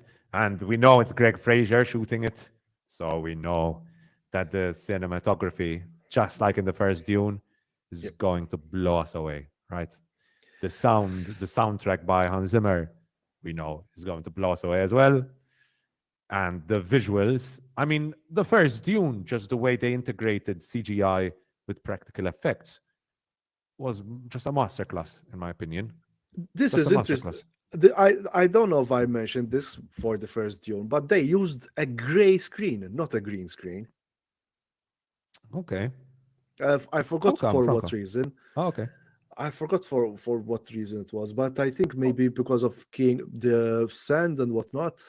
All right. I mean, listen, Greg Fraser again is the master of using of just integrating visuals after what he did with the Batman. Man, his the visuals in the Batman just impressive. Like the guy is a genius when it comes to Quick tangent. Recently I was somehow I thought, who's the actor of Jack Reacher? Who's the actor of which Jack Reacher? Franco, there's been a lot. The recent one, like the really huge Jack Reacher. Yeah. Oh my God, we mentioned him. Let me. Alan Richardson. You said that he would be a good Batman. Oh, I think he would be an amazing Batman. Physicality, the smarts he portrays in Reacher. Because Would be great. because Batman.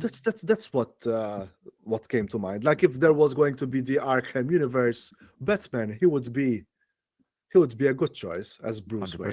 100%. Anyways, Franco, I think we're very much looking forward to this. Like critics seem to be one voice, basically, jaw-dropping, breathtaking, widely exhilarating, adrenaline rush. And everyone seems to be saying it's going to be a lot more action than the first Dune. Now, I didn't mind the slow pace of the first Dune. I actually quite loved the slow pace of the first Dune.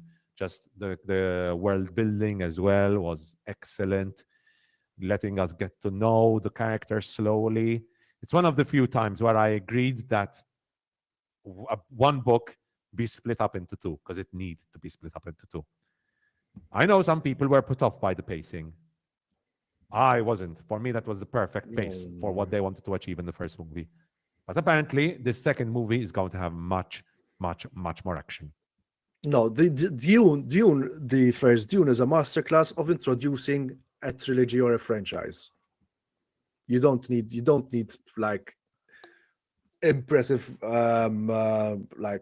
set pieces. There was an impressive set piece there There were impressive set pieces. Yeah. and it was like I think the Lord of the Rings comparison makes sense, because even the first Lord of the Rings, there wasn't much. Some people you remember the joke was, yes, it's watching people walking. But yes, again, but you get to know the characters, you get to know the fellowship in the first one. the landscape was amazing. The Lord of the Rings. was amazing.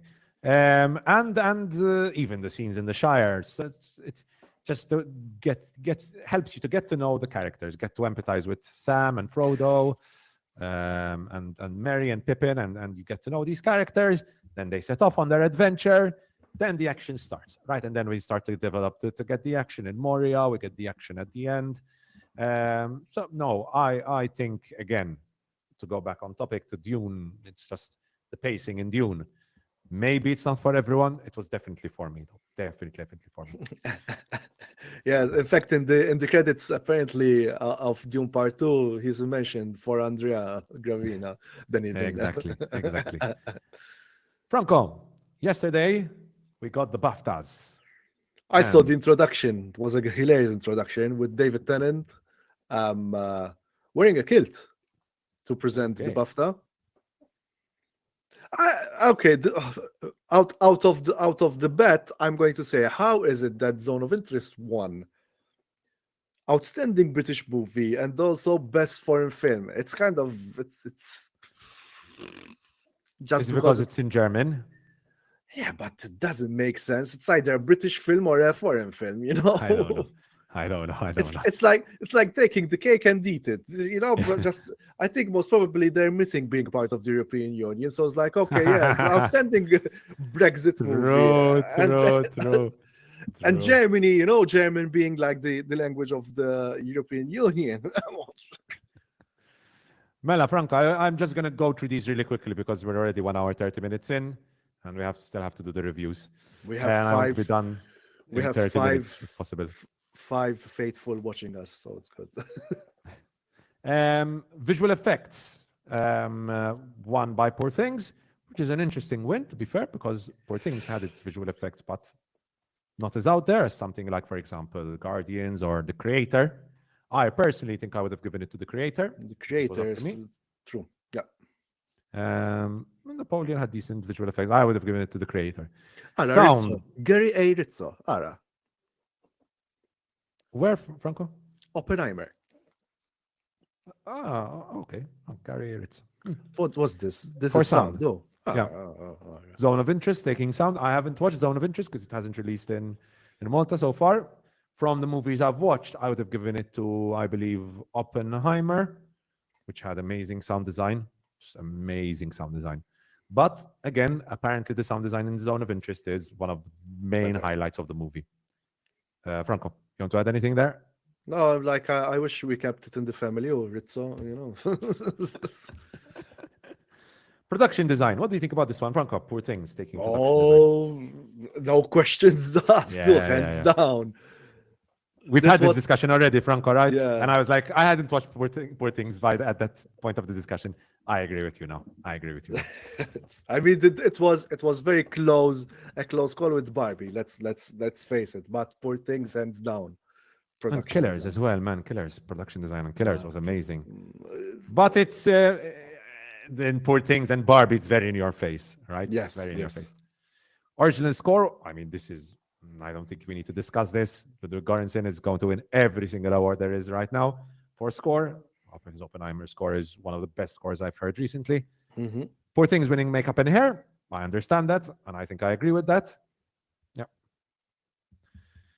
Costume design. Poor Things taking that as well. So Poor Things taking it over Barbie. Interesting. I love the costumes in Poor Things. I loved the dresses that Emma Stone had. Beautiful dresses, man, and the way they portray her developing character throughout the whole movie. Amazing dresses. So props to Holly Waddington on her work on the costume design for Poor Things. Amazing stuff. Napoleon had some very impressive costumes as well. Yeah, I was going to say, it's like Napoleon should have gotten something for costumes at least. Editing. No, I think again we've discussed this a million times. No questions asked. No discussion that Oppenheimer should win editing. Killers of the Flower Moon. Listen, I mean, if I had to choose one editor from all these movies, I would choose Thelma Shoemaker. She's the nun now of editors at this point. Yeah, for true. Snip. Cinematography. I mean, there's no discussion here. Heute von Hoytema, any day of the week for this year. Really? All right, Franco, go for it. this is the Pascal of this situation, basically. I think we've seen too much of Hoyte. Oh, Robbie wait, Ryan. Oppenheimer, I come mean, on. but Robbie Ryan, I am still fascinated by the way he uses wide-angle lenses, those Yes, distorted yes. lenses. Mhm. Maestro had also some of the Killers of the Flower. I haven't seen Zone of Interest yet, and I know Lucas Zal is a really, like I said, if you've watched Cold War and Ida, I love his compositions and his Mhm. black and white. Oppenheimer, It's a safe choice. I think. yeah, that's the thing, it's very It's a safe safe. choice.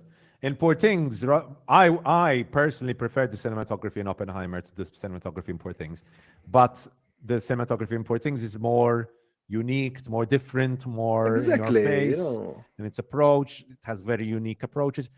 At the same time, Oppenheimer is stunning, stunning. So I understand completely why they went for Oppenheimer. Sorry. Casting, and that goes to the holdovers. Interesting choice here. Interesting choice. Yeah. The holdovers. Wait, where's Oppenheimer? Oppenheimer, because not, Cillian Murphy won Best Actor, and then not getting a nomination for casting. no, With no. Emily Blunt, with Uh, Cillian Murphy, with Robert Downey Jr. Jesus, man, how I think maybe it's in something else, but I don't know how it doesn't get at least a nomination. To be fair, All of Us Strangers, Anatomy of a Fall, The Holdovers. I still have not watched How to Have Sex. I know you watched that, Franco. You like that, right? highly recommended. Yep. And Killers all had a great cast. So, to be honest, but Jesus. Oppenheimer not getting a nomination for casting is shocking for me. Earth Mama, which I saw mentioned. I have not watched Earth Mama, but I've heard it's a very good movie. Me neither. Outstanding debut by a British writer, director, or producer. Blue Bag Life, Bobby Wine, The People's President, Earth Mama, How to Have Sex, and Is There Anybody Out There? Not watched any of these movies. Shame on me. It's nice to see that most of them are identified as women. Maestra. Lisa Selby. Remember the BAFTAs so white last year, Franco? Hashtag BAFTAs so white. Yeah. No. That's why they gave it to the Zone of Interest. So it's not exactly white, Outstanding British film. Franco, what do you think about this one? So we had All of Us Strangers, How to Have Sex, Napoleon, The Old Oak, Poor Things, Rye Lane, Saltburn, Scrapper, and Wonka, and The Zone of Interest nominated. These are really strange. Wonka. These are really strange choices. Poor Things, because Poor Things. I mean, most of it was filmed in Budapest. Yeah, and some of it in makes London. it a British? Is it just because it's possibly produced? But there were some scenes in London. Yeah. No, but the boat, and that's it. Otherwise, it wasn't. I'm sure All of us strangers, I would have said. I mean, and How to Have Sex as well, right? It's a very British yeah, movie. very British movie. Napoleon. I mean, yeah, Ridley Scott, but even Napoleon, most of it was shot here, though. it's shot in Malta, exactly. Let's. He goes out. Maltese film. He goes out in. They're being colonizers. Rye Lane. Malta's under the British. Yeah, exactly. Rye Lane. Franco, you watched that one as well? Yeah, have you seen it? Because Rye Lane, it deserves that nomination. And Scrapper. Scrapper, I was going to watch it, but for some reason I had skipped it. I had started the movie. I saw the West Ham shirt, and it caught my interest.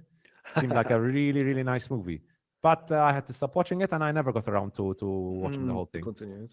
So Wonka most probably Wonka because of Paul King. And yeah. I'm sure there are, Frank. I'm sure there are some points you have to have in your film, whether it's shot partly in Britain or have like a producer or a director who is British, and you fall under outstanding British film, basically. But Zone of Interest taking it, which again, haven't watched it, not available in Malta so far. Can't comment about that, unfortunately. Documentary. Have you watched this documentary, Franco? 20 Days in Not yet, Mariupol? not yet. But it's in my radar. And Yes. Wham apparently was quite a good one as well. I'm not a big documentary guy. I don't really get into documentaries that much. I usually just watch the best documentary, which is at the Oscar. And that's pretty much it. That's my Have film you for ever watched? documentaries. Have you ever watched Maradona? No, like I said, I'm not a big documentary guy. No. If you really want to watch a great documentary, not talking head, Asaf Kapidi, Maradona, and I highly recommend it. I watched that at the ever ever missed Valletta Film Festival, and it was such a great Mhm. such a great watch. Very enjoyable documentary. All right. But this one seems interesting, Franco. I watched the trailer for it, 20 Days in Mariupol, because it's been getting a lot of Mhm. it's definitely the favorite for the Oscar as well. It seems like an interesting one. I need to check it out. Animated film, still unfortunately not available in Malta. The Boy and the Heron. Chicken Run. What the? Elemental. No, Elemental was fine, Franco. I liked Elemental. That to be Yeah, but the competition was Spider-Man and Boy Nimona. and the Heron and Nimona. Oh, Nimona, so good. How is Nimona not in this list? I'm still so happy and shocked that Nimona was nominated for the Oscar, because that movie went very much under the radars for many people. But I think Netflix did a good job with bringing attention to it in the final weeks. I mean, again, I haven't watched Chicken Run, so I don't know. But is it better than Nimona? don't know. Now, this one, Franco, I want to talk about this one. Film not in the English language, with Zone of Interest taking it. We have Society of the Snow, Past Lives, Anatomy of a Fall, and 20 Days in Mariupol, nominated for a film not in the English language, with Zone of Interest taking it. Franco. I haven't watched it yet, so let's start with that. But it's strange. It's again because outstanding British movie. This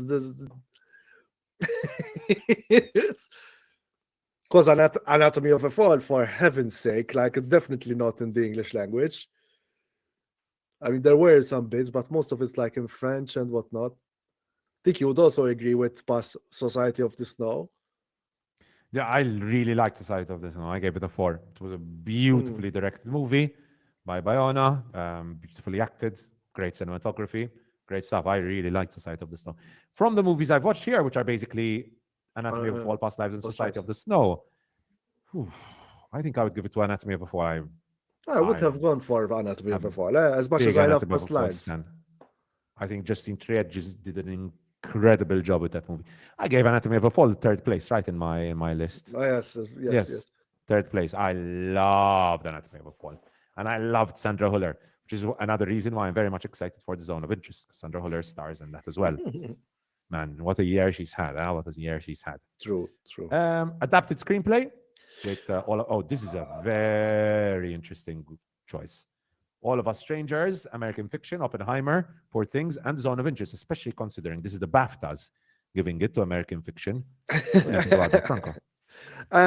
Like I said, I have a soft spot for this kind of movie. American Fiction is smartly written. You cannot say there's some quips in it, and the way it tackles identity and what it means. I mean, obviously we're speaking as to white guys, but what it means to be black in America. It is. I found it quite interesting and enjoyable. Mm-hmm. For the BAFTAs, when you have Tony McNamara and maybe All of Us Strangers for sure. Okay, cool. Oppenheimer. I don't think Oppenheimer will take adapted screenplay. If I had to choose a winner here, I'm thinking Poor Things. Again, we still haven't seen Zone of Interest. Not having watched Zone of Interest, I think I'd go for Poor Things here. That's not even me. I would have gone for Poor Things. But I commend the BAFTAs for going with American Fiction. I think it's a brave choice for them. They're brave. True. I mean, there's nothing brave about this. But compared to previous choices from previous years, I think going with a movie which tackles certain themes which the BAFTAs and the people behind the BAFTAs might not empathize as much with. I think it's Because BAFTA's so wide, that's why they gave it to American Fiction. No. Sorry. No. But if it was up to me, I would give it to Poor Things. I think going through the adapted screenplay, I think the screenplay in Poor Things was crazy good. True. Original screenplay, At Anatomy least. of a Fall, At least. Barbie, yeah. Holdovers, no, Maestro not winning. Oh. And Past Lives. No, I'm very happy that Anatomy of a Fall took it. I think Justine Triet and Arthur Harari, because I always mention Justine Triet, did a fantastic job with creating such a flowing screenplay, man. Just the dialogue. Oh, it's just music to my ears.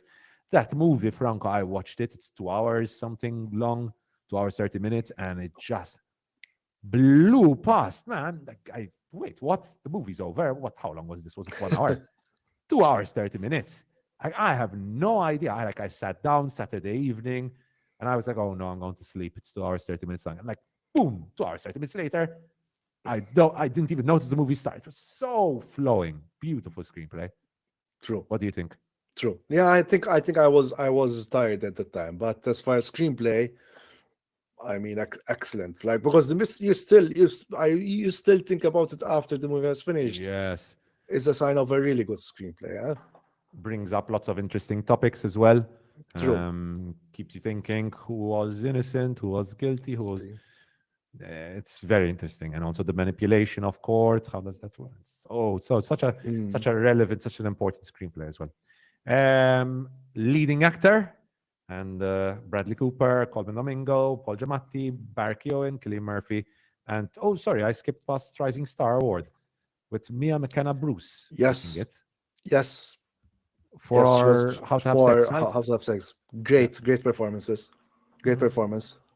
So natural, like I think she's over 20, in her mid-20s, and she pulled off being a teenager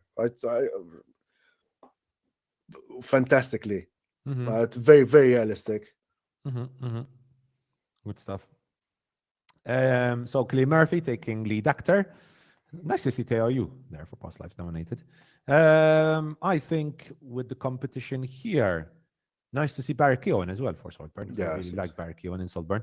With the competition here, I think more or less pretty much deserve the win. I think his main competition right now is Paul Giamatti for the Oscars as well. It seems like it's a two-headed competition with Paul Giamatti for The Holdovers and Cillian Murphy for Oppenheimer.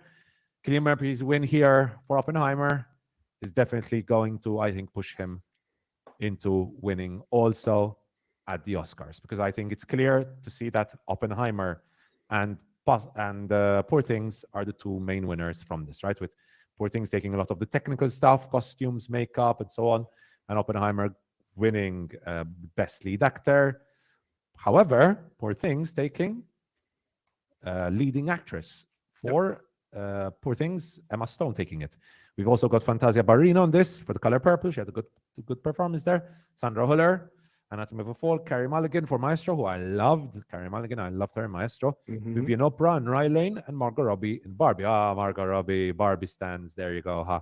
Margot Robbie not nominated in the BAFTAs. BAFTA so blonde. And Emma Stone, I mean. Demented Barbie took it, basically. Demented Barbie, true.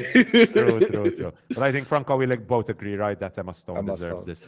Although, Bruce has a hot take on Poor Things. He didn't like it. And he's like, because Emma Stone was like, look at me, I'm acting. I mean, Jesus. Oh my God, Bruce, what? What do you mean? I look at me, I'm acting. Such a beautiful take. I love Emma Stone. I think everyone in that movie was having so much fun with it. And even the antagonist with like her physical acting and the way her character develops throughout the story is just a masterclass. I think he was put off by the furious jumping. Oh no, he's not a prude. I mean, Bruce the Prude. Having watched a few of his shorts now, I don't think Bruce is the kind of guy No. to be put off by those things. Anyway. Yeah, but I hope. I mean, again. I think it's Sandra Huller versus Emma Stone, and again, as a big Sandra Huller stan, I'm have to say that Emma Stone just has to take it. Best supporting actor, with I think no one is surprised that Robert Downey Jr. is taking it. There's Dominic Sessa for The Holdovers. Happy to see him nominated here. Oscars, shame on you for not nominating Dominic Sessa. Paul Mescal for All of Us Strangers.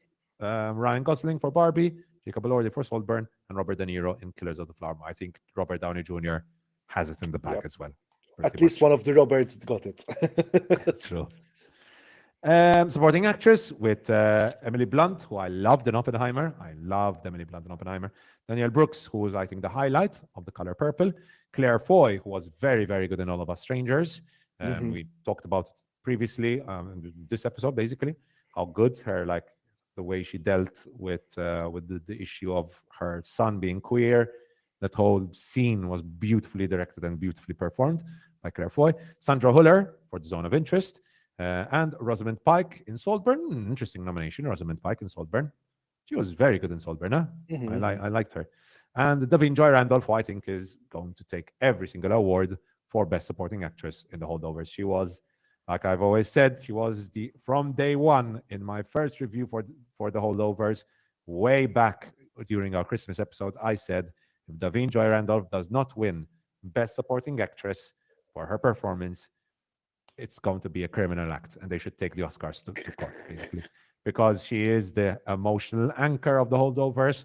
She is such a presence. She is funny when she needs to be funny. She's going to make you cry when she needs to make you cry. Just an overall amazing performance. You've not watched The Holdovers, right, Franco? Not yet, sorry. Oh, you have to watch it, Franco. You're going to love it. I can see it, the kind of movie that you're going to love. Best Director, I think, again, no question about it. Christopher Nolan is definitely winning Best Director this year. He's carried every single award there is. But it's kind of interesting how you give best outstanding British movie to Zone of Interest, and then you give Best Director to Christopher Nolan. You see what I mean? And Justin Trier deserved it as well. Let's not. Wait, Poor Things. Where is Yorgos Lanthimos? Exactly, Yorgos Lanthimos. The fuck? Where is he? That's shocking. Not to have Poor Things in this. As I told you, and the direction in that is. And I told you, right? I told you. I hate to say I told you so. Bradley Cooper made Oscar bait. What is Bradley Cooper was not. I'm sorry for how okay Maestro was. That place was supposed to be Yorgos Lanthimos. Yes. 100% agreed on that. I'm not the biggest fan of Maestro.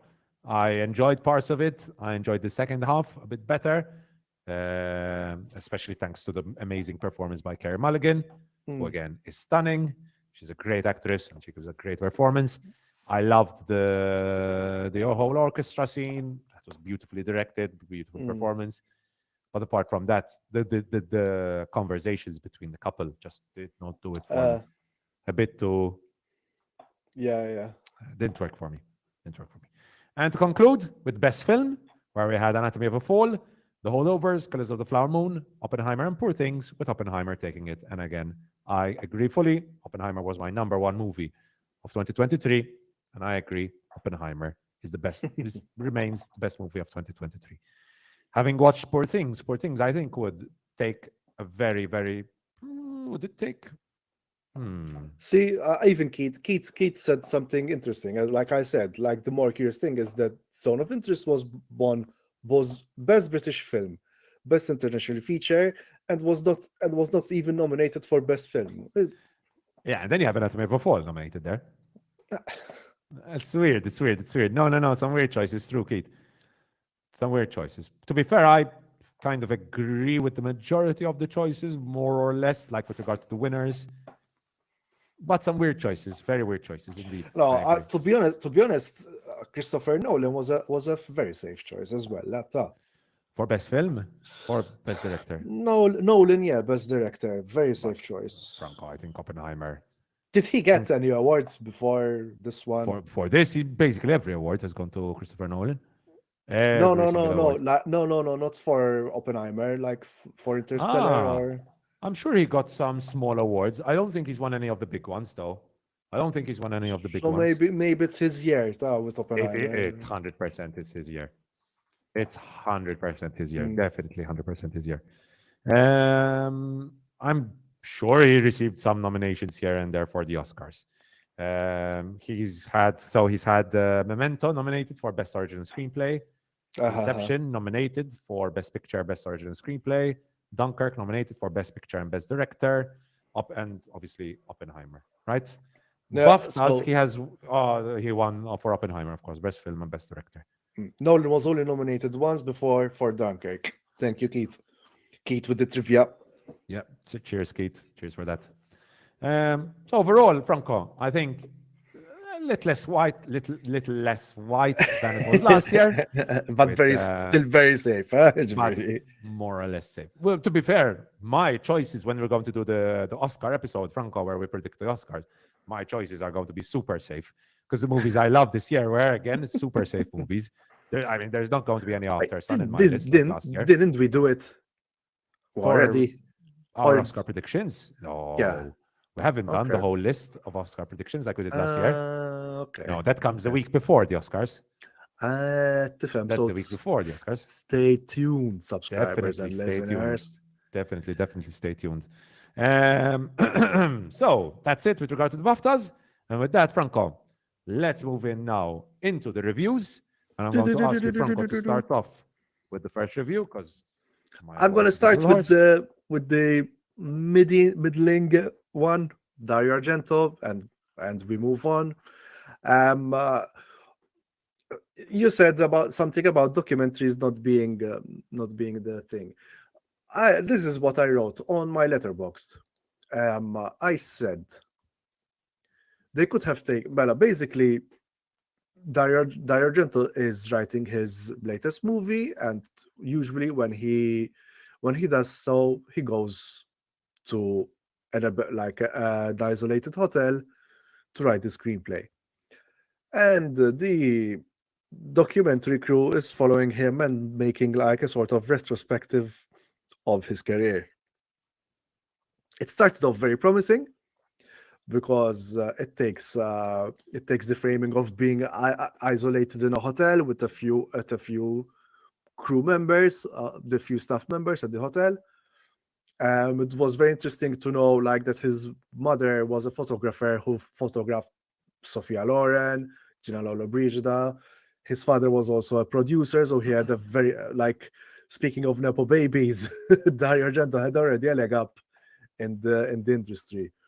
But then, for example, when he directed The Bird with the Crystal Plumage in Italian, L'Uccello col piume di cristallo, Alfred Hitchcock said that that Italian boy is worrying me. And he did. It was one of the movies that really broke the box office back then. Obviously, Dario Argento started with very high highs, and then there were very low lows. I said that they could have taken the framing of being in a hotel isolated and alone further and make it more meta, because basically the hotel is populated, the hotel is populated by the characters or antagonists out of Dario's own oeuvre, which serve as an inciting incident to talk about that particular period when the respective movie was made. But what do I know? Interesting, there was Nicolas Winding Refn speaking about it, Gaspar Noé, which I have to see his last movie, which was Vortex, in which Dario Argento stars in. It's felt more like a hagiography than a documentary. 3 out of 5, and we can move on. That's it. Okay, dokies. Franco, do you want to do Monolith? Yes, Monolith. This was an interesting choice. So I went mostly blind with it. So and my rating is very, very to be on the safe side. So basically, Monolith is about a headstrong journalist whose investigative podcast uncovers a strange artifact, an alien conspiracy, and lies at the heart of her own story. So basically, the central character, the journalist, I don't think she has a name, Ushek, if I'm not mistaken. Yep, the Nope. interviewer. Yeah. Interviewer. So Lily Sullivan, great performance throughout, because this is the kind of movie, if any of you guys remember Locke with Tom Hardy, just one location, one character, is basically same framework, but this time in an isolated Australian villa. And the central character is basically a disgraced journalist. They found out that she didn't corroborate her evidence in accusing someone, and she's trying to find a new stories to make it back into her basically into the high life of journalism. Now I'm going to read the review of my letterbox. So as I said, I'm putting a safe rating of 3.5, but I can safely say that this was an intriguing watch nonetheless. So it's a slow burn of a movie. It requires patience, but when it burns, it's a raging fire, because you have to get used to its pacing. It's mostly, the sound design was great as well, like since it's a podcast. And also I'm not I want you to watch it, because I'm not sure that this is a sci-fi. There's at the end, the way the themes are tackled, it's very interesting. And there's a scene in particular where this monolith appears, is very intriguing. Again, just some people, like I said, I didn't like all of us strangers. Some people won't like Monolith. This is something that you have to go in with a bit of, if you really like slow burns and are patient enough to watch this. It's also 1 hour 30 minutes. I say go for it. As I said, 3.5 was a safe. I was teetering between a 4 and the 3.5 here. Okay. Okay. Okie dokies. So let me do a review myself now. So, and I'm going to start with a short one as well. Going to start with a movie I caught on Hulu, Disney Plus a month, obviously, called Suncoast. And I heard some decent reviews about it. Actually, not heard, read on Letterboxd. I read some decent reviews. Had like a 3.4 on Letterboxd. So like, oh, yeah, let me check it out. It's 1 hour 30 minutes. And I was surprised. I'm surprised how fun it was. But it's hard to call this fun. I mean, some parts of it are fun. There's the whole teen drama and coming of age element of it, which is fun. And obviously there's the very depressing element of her brother having a very serious illness, basically having cancer. That obviously is what it is. But this is written and directed by Laura Chin. This is her feature directorial debut. And apparently has autobiographical elements in it as well. And you can tell because it's a very personal movie. It's like a very personal movie. You have a very impressive cast with Woody Harrelson in it, with Nico Parker, who is, I think this is her. No, she was in. She was in The Last of Us. In The Last of Us, right? She was Joe's daughter in The Last of Us. Yep. Spoiler alert. She's She has Tandua. a heartbreaking moment in The Last of Us. She's Tandua Newton's daughter. Okay, Napa babies, let's go. But she's also the best part of this movie. She is a great actress. She's a great young actress, only 19, I believe. But she gives a great performance in this as well. Very good performance. And the ever dependable Laura Linney is also very good in this. In her, how am I going to describe it? Karen performance. Very Karen performance in this, with moments of heart here and there as well. And also very funny performance. Charismatic, Mala. Yeah, not charismatic, charismatic. So like I said, it's based on her life experiences from the early 2000s. Here I'm talking about Laura Chin, about this young woman who grows up basically with her brother. Her brother has a very serious illness. And as she's growing up, she's trying to have a more neutral, a more normal, teenage life, where she goes for parties, where she goes to, go out with her friends, watch films, instead of spending her whole day taking care of her brother, basically, which is how she spent most of her childhood up to that point. And to see her character developing in these 1 hour 30 minutes was great, really well written. So I commend the screenplay in this very, very well written movie. It's got moments of heart, it's got moments where you're going to cry, it's got moments of fun as well, party elements. Overall, I had a good time watching it. It's a good 3.5 out of 5 from me. Franco, I would recommend watching this. I think it's a good movie, Okay. which has pretty much flown under the radar, but well worth a watch, in my opinion, Suncoast. So that's my take on Suncoast. Franco, do you want to do the Animal Kingdom? Animal Kingdom, for sure. Let's go. Or do another one yourself. Do another one. So Okay, I can do another one. I can do Io Capitano. let's We do go. Animal Kingdom, and then we conclude with Bob Marley, One Love. So Io Capitano, Franco, not Franco, Joe has already reviewed this. So I'm just going to go through it really quickly. Directed by Matteo Garrone, screenplay written as well by Matteo Garrone, together with Massimo Gaudioso, Massimo Ceccarini, and Andrea Tagliaferri. It is Italy's movie, which is nominated for Best International Feature Film at the Oscars, and I can see why, right? It's such an impressively directed film, It is an international co-production. Apparently, both Italy, Belgium, and France worked on this. And Garrone apparently spoke to migrants who took these African routes to Europe, and so he took real life events that really happened and integrated them into his screenplay. And you can tell gives the movie a real sense of authenticity. That element is one of the strongest things here, that feeling of authenticity, which can really be felt. The plot itself is very simple. You've got Seydou and Moussa, who are two Senegalese teenagers. One day, well, they've been planning it for a very long time, but they decide to leave their hometown, Dakar, to try to reach Italy in their journey to try and escape poverty. And just the journey itself is brutal to see. I think this is just a very I hate when I read this or hear this, but I have to say this is a much needed movie.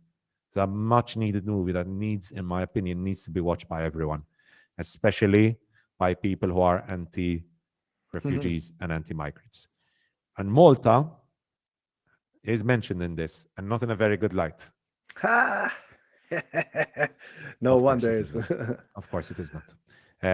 But again, I said on Letterboxd is an excellent portrayal of the African migration to Europe in all its brutality.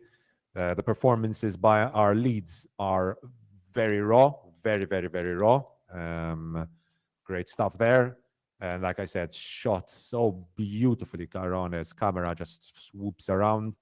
The Sahara scenes are stunning, beautifully portrayed. The Mediterranean Sea also is portrayed beautifully as well. Those scenes, so great.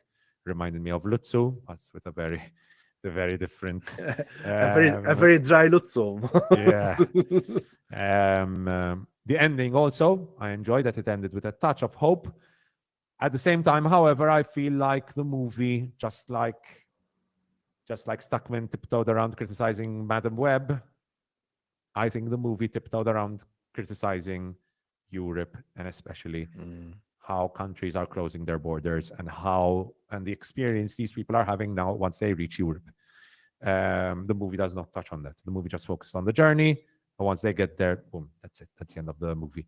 And so I do feel like we could have focused a little bit just on the experience that these refugees have, or these immigrants have when they reach Europe. But I guess that's a story for another day. Also, some moments of magical realism in this, which felt a little off at times, but I understand what Garrone is going for. Overall, I had a good time watching this. Another very depressing movie, but I gave it a 4 out of 5. I enjoyed this. Well, again, saying enjoy this feels weird, but it's a very well-made movie. Very well-made movie and very much needed. So 4 out of 5 for me for Io Capitano. Franco. Yep. It seems your last review. Yeah. It seems like Matteo Garrone really thrives in really thrives in realistic filmmaking rather than Yes. because he had Tale of Tales, and it was like I had stopped it. It wasn't that good. So, Animal Kingdom, an adventure between a father and his son in a world where some humans have started mutating into other animal species. Speaking of X-Men. No, this was for me. I'm gonna go straight and plain. I enjoyed it. 4 out of 5. This star was dogged because sometimes it can plod along. There's also I'm not really entirely convinced by the performance of the son. He feels too insufferable, and but then again, as you see in the trailer, because the son is also going through his transformation, maybe that explains his sort of strange performance. But it is a very ambitious French movie, as you've seen in a bit of the trailer. I was impressed by the CGI, some janky CGIs in certain places, but again, it's not. This is a good example where CGI doesn't matter, because it's like if I said in my review here, it goes on to show that if you have enough faith in the story, CGI doesn't matter. And it also relied heavily on the practical effects, which they really ground this movie into such realism. There's a particular scene where one of the persons that gets changed into an animal. It's so bizarre, and also at the same time bizarre. You don't know whether to laugh or like to be afraid. But it makes a whole lot of difference. It gives it a certain weight.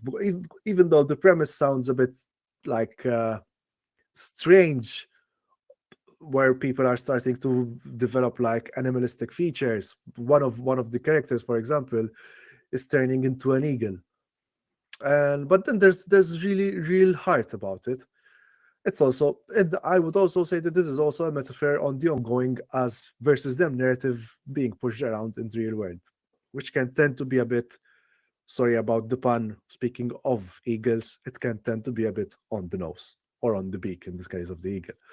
Highly suggested. I can't wait to hear what you think about it as well, Andrea, because there's also Roman Dury. Roman Dury also makes a great performance. Adele Exar, can I see the Adele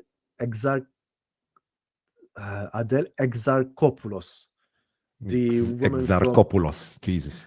Yeah, it's from the one of the leading ladies of Blues the Warmest Color. Tom Mercier was also good as Fix. Some very visceral moments in it as well in this one. Yep. Okay. So it's I think there was one particular montage, and then turns into from a montage, and then turns into a one shot, because then the army comes in to swoop over these escaped animal human hybrids. That was a very good shot.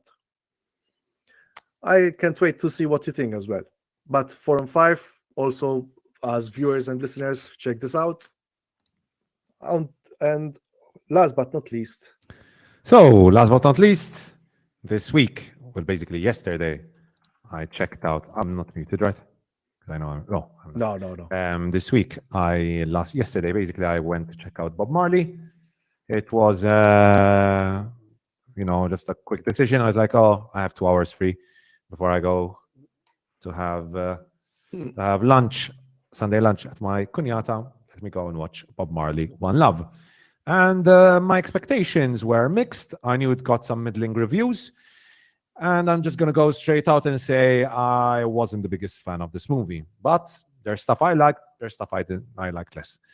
So this is directed by Reinaldo Marcus Green, who co-wrote the screenplay with Terence Winter and other writers. It obviously focuses on the life of reggae singer and songwriter Bob Marley. And the focus of this movie goes from the mid-70s with his rise to fame, and then until obviously his death in 1981. Stars Kingsley Ben-Adir as Marley, which I think was good casting. He disappears into the role. Basically, I couldn't see Kingsley Ben-Adir in this, to be honest. And also stars Lashana Lynch, who is, in my opinion, the highlight of this movie.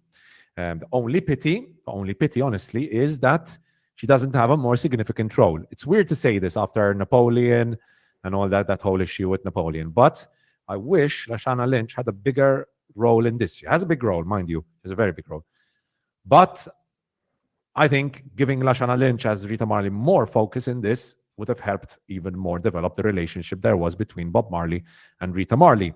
And James Norton as Chris Blackwell, who's also very good in this. Now, so you might be thinking, okay, so the performances are good. I especially, again, loved Lashana Lynch. She was excellent.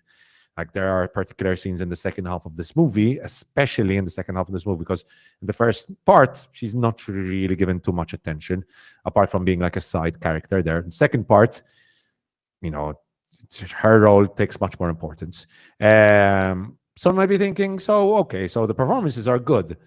Unfortunately, this movie just feels so like by the books and standard. It's like, what do you need to create a musical biopic? 1, 2, 3, 4. So ask AI, what do you need to create a good, an average musical biopic? And that will be this movie, basically. So no creative decisions at all taken with all the elements of this movie, except for one. Even that one, it's still very standard, just well done, and I'll talk about it in a bit. So the way it's shot, nothing creative about it. The visuals, nothing creative about it. They don't do anything about. And again, this is where I mentioned it in chat, Franco. I was like, you know, with all its issues, Elvis had a very clear vision. Elvis had a very clear vision with all its issues and the fast pace and not giving characters time to breathe. It had a clear vision, and you could see that vision in that movie. This has no vision. It's just by the book standard musical biopic. And it's a big pity because the cast is very good. Visually, it's bland. The concert scenes are there. They're concert scenes. So nothing innovative, nothing creative. And considering this is a movie about Bob Marley, that is very disappointing. Now, Kingsley Ben-Adir, like I said, he's good as Marley. Doesn't have a lot to work with, but what he gets, he works well with. I would say also the pacing in this movie. That's another reason why I missed Elvis. I thought about Elvis because the pacing here was so slow. So slow. And the middle part of this movie gets so bogged down. You know what the sad thing is? You would think that listening to and seeing Bob Marley and the Wailers discussing their songs and the creative ideas behind their songs would be a fascinating watch. In this movie, it's not. It's so boring and bland. It is the whole concept of them coming up with different ideas for songs. Very blandly portrayed. So that was very disappointing as well. So I feel like this movie never really captures the magic of Bob Marley. It has some strong moments here and there of tension, but overall it's disappointing. The one element I wanted to praise, however, was the integration of the songs. Clearly, a Bob Marley movie is going to have a killer soundtrack. It does. There's a very, very strong soundtrack, which I think really does well in setting the tone. And obviously, the songs are perfect for the different situations in his life, because basically they reflect the different periods of his life. And the whole integration of the soundtrack, I think, was very well done. Very, very well done. But overall, I have to say, I came out of this quite disappointed. Again, by its blandness, by its lack of creativity behind this, I think we deserve a much more creative, a much clearer vision for a movie about Bob Marley. And my rating for it is a 2.5 out of 5. So those are my thoughts about Bob Marley, One Love. Listen, even despite giving it a 2.5, I still think if you're a fan of Bob Marley, you should check it out. Because you're going to enjoy the soundtrack, you're going to enjoy the performance, and you're going to enjoy it overall. But for me, not being a big fan of Bob Marley, so not having that element there either. And just being disappointed by the visuals, being disappointed by everything about this movie, to be honest, except for the performances and the soundtrack. It just didn't work for me. So those are my thoughts on Bob Marley, One Love. So Franco, with that, the end of the show. Yes. I'm gonna say a good biopic was starring Paul Dano and John Cusack of the Beach Boys. I don't know if you've seen it. It's called Love and Mercy. It needs something. I think biopics they don't need to be bogged down by, like you said, by the numbers. There's Paul Giamatti in it as well to have to even like give you a bit more of a choice to watch it. Not a choice, like a reason for you to watch it. No, I felt it even from the trailers. It's like, oh my god, this is like, okay, let's give them the songs and we're happy. I mean, come on. I mean, you can complicate a character with like Bob Marley. Most probably there was something to like dive deeper into his character as well. I don't did they do also the moment when he there was something to do with the Jamaican independence, if I'm not mistaken. Yes, it's a minor focus of the movie. Let's put it that way. See, and and he like one of his highlights in the career is that he made him happened like two opposition leaders. He made them have a handshake on stage. It's mentioned, and that scene is shown literally at the end. It's the final scene of the movie. So I'd be lying if it wasn't a focus in the movie. But again, if it was up to me, if I was directing this movie, I would have just gone full blast into the relationship, seeing how good Lashana Lynch is in this. I would have just edited the movie just to focus almost entirely on the relationship between Bob Marley and Lashana Lynch. We all know about Bob Marley's career. We all know about the great songs he came up with. We don't need to get into that. We all know the creative genius behind him. Get into the relationship. Get into the how many times he cheated on her and how many kids he had with other women. Why not bring in some interesting elements to it? Be a bit more creative. Again, this is produced by his family, so there's a reason why it's very standard, very by the books, right? Kind of whitewashed, Melon. Because even Nelson Mandela, like only recently, like I got to know that he was part of the militia during the apartheid. So, and the militia during the South African apartheid was no joke. But again, I mean, I think. However, yeah, Franco, go ahead. No, we're afraid of complicating. These are not gods, these are human beings. Let's complicate them. Of course. And he's a very complicated character. He's just the way and that's why I said that Kingsley Ben-Adir does the best he can with what he's given to work with. I'm sure that if they gave Kingsley Ben-Adir a more complex take on Bob Marley, and he would have eaten it up. He would have eaten it up. And I think, as much as I know fans of Bob Marley love Bob Marley, I think fans of Bob Marley can deal with the personal issues of a genius, right? Yep. So I don't know why they went with this route, but it is what it is, right? It is what it is. So those are my thoughts on Bob Marley, One Love. Let us know in the comment section below what you think about all these different movies we've talked about. Bob Marley, The Animal Kingdom, Il Capitano, Dario Argento's Panico, Suncoast, Monolith, all these different movies. Keith coming in with a comment. Lashana Lynch does so much heavy lifting that she manages to bring the best out of this movie. She does. I agree completely, Keith. I think she is definitely the best element of this movie. At the same time, like I said as well, I think Kingsley Ben-Adir does the best he can with what he's given. He's not given much. He's not given much, unfortunately. All right, guys. So with that, I think we can end the podcast. No problems today, Franco. No, not at all.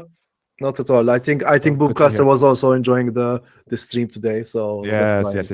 I have a feeling last time, Franco, because there's the share screen button and stop recording next to each other. I have a feeling I went to share screen and I hit stop recording because I've been very careful with that today. Okay. And hope our viewers and listeners enjoyed the podcast as well as much as we have. Thank you, Franco. Thank you, Andrea. Thank you, viewers and listeners. Okay, you do it. Ciao, Tlat. Thank you, viewers and listeners. Don't forget to leave a like if you enjoyed the podcast and leave a comment telling us why you enjoyed it.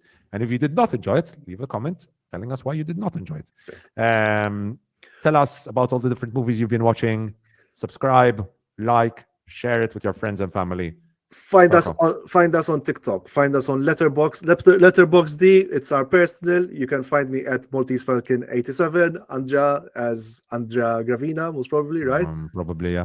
Letterboxd. And there's also TikTok, the Ad Lib Podcast TikTok, where Andrea gives a quick fire review of the movies that he's watched. Thank you for maintaining the socials. Ciao, guys. See you next week. Probably we'll keep this time frame, 8:30. 8:30 is comfortable for me. Half an hour for me as well.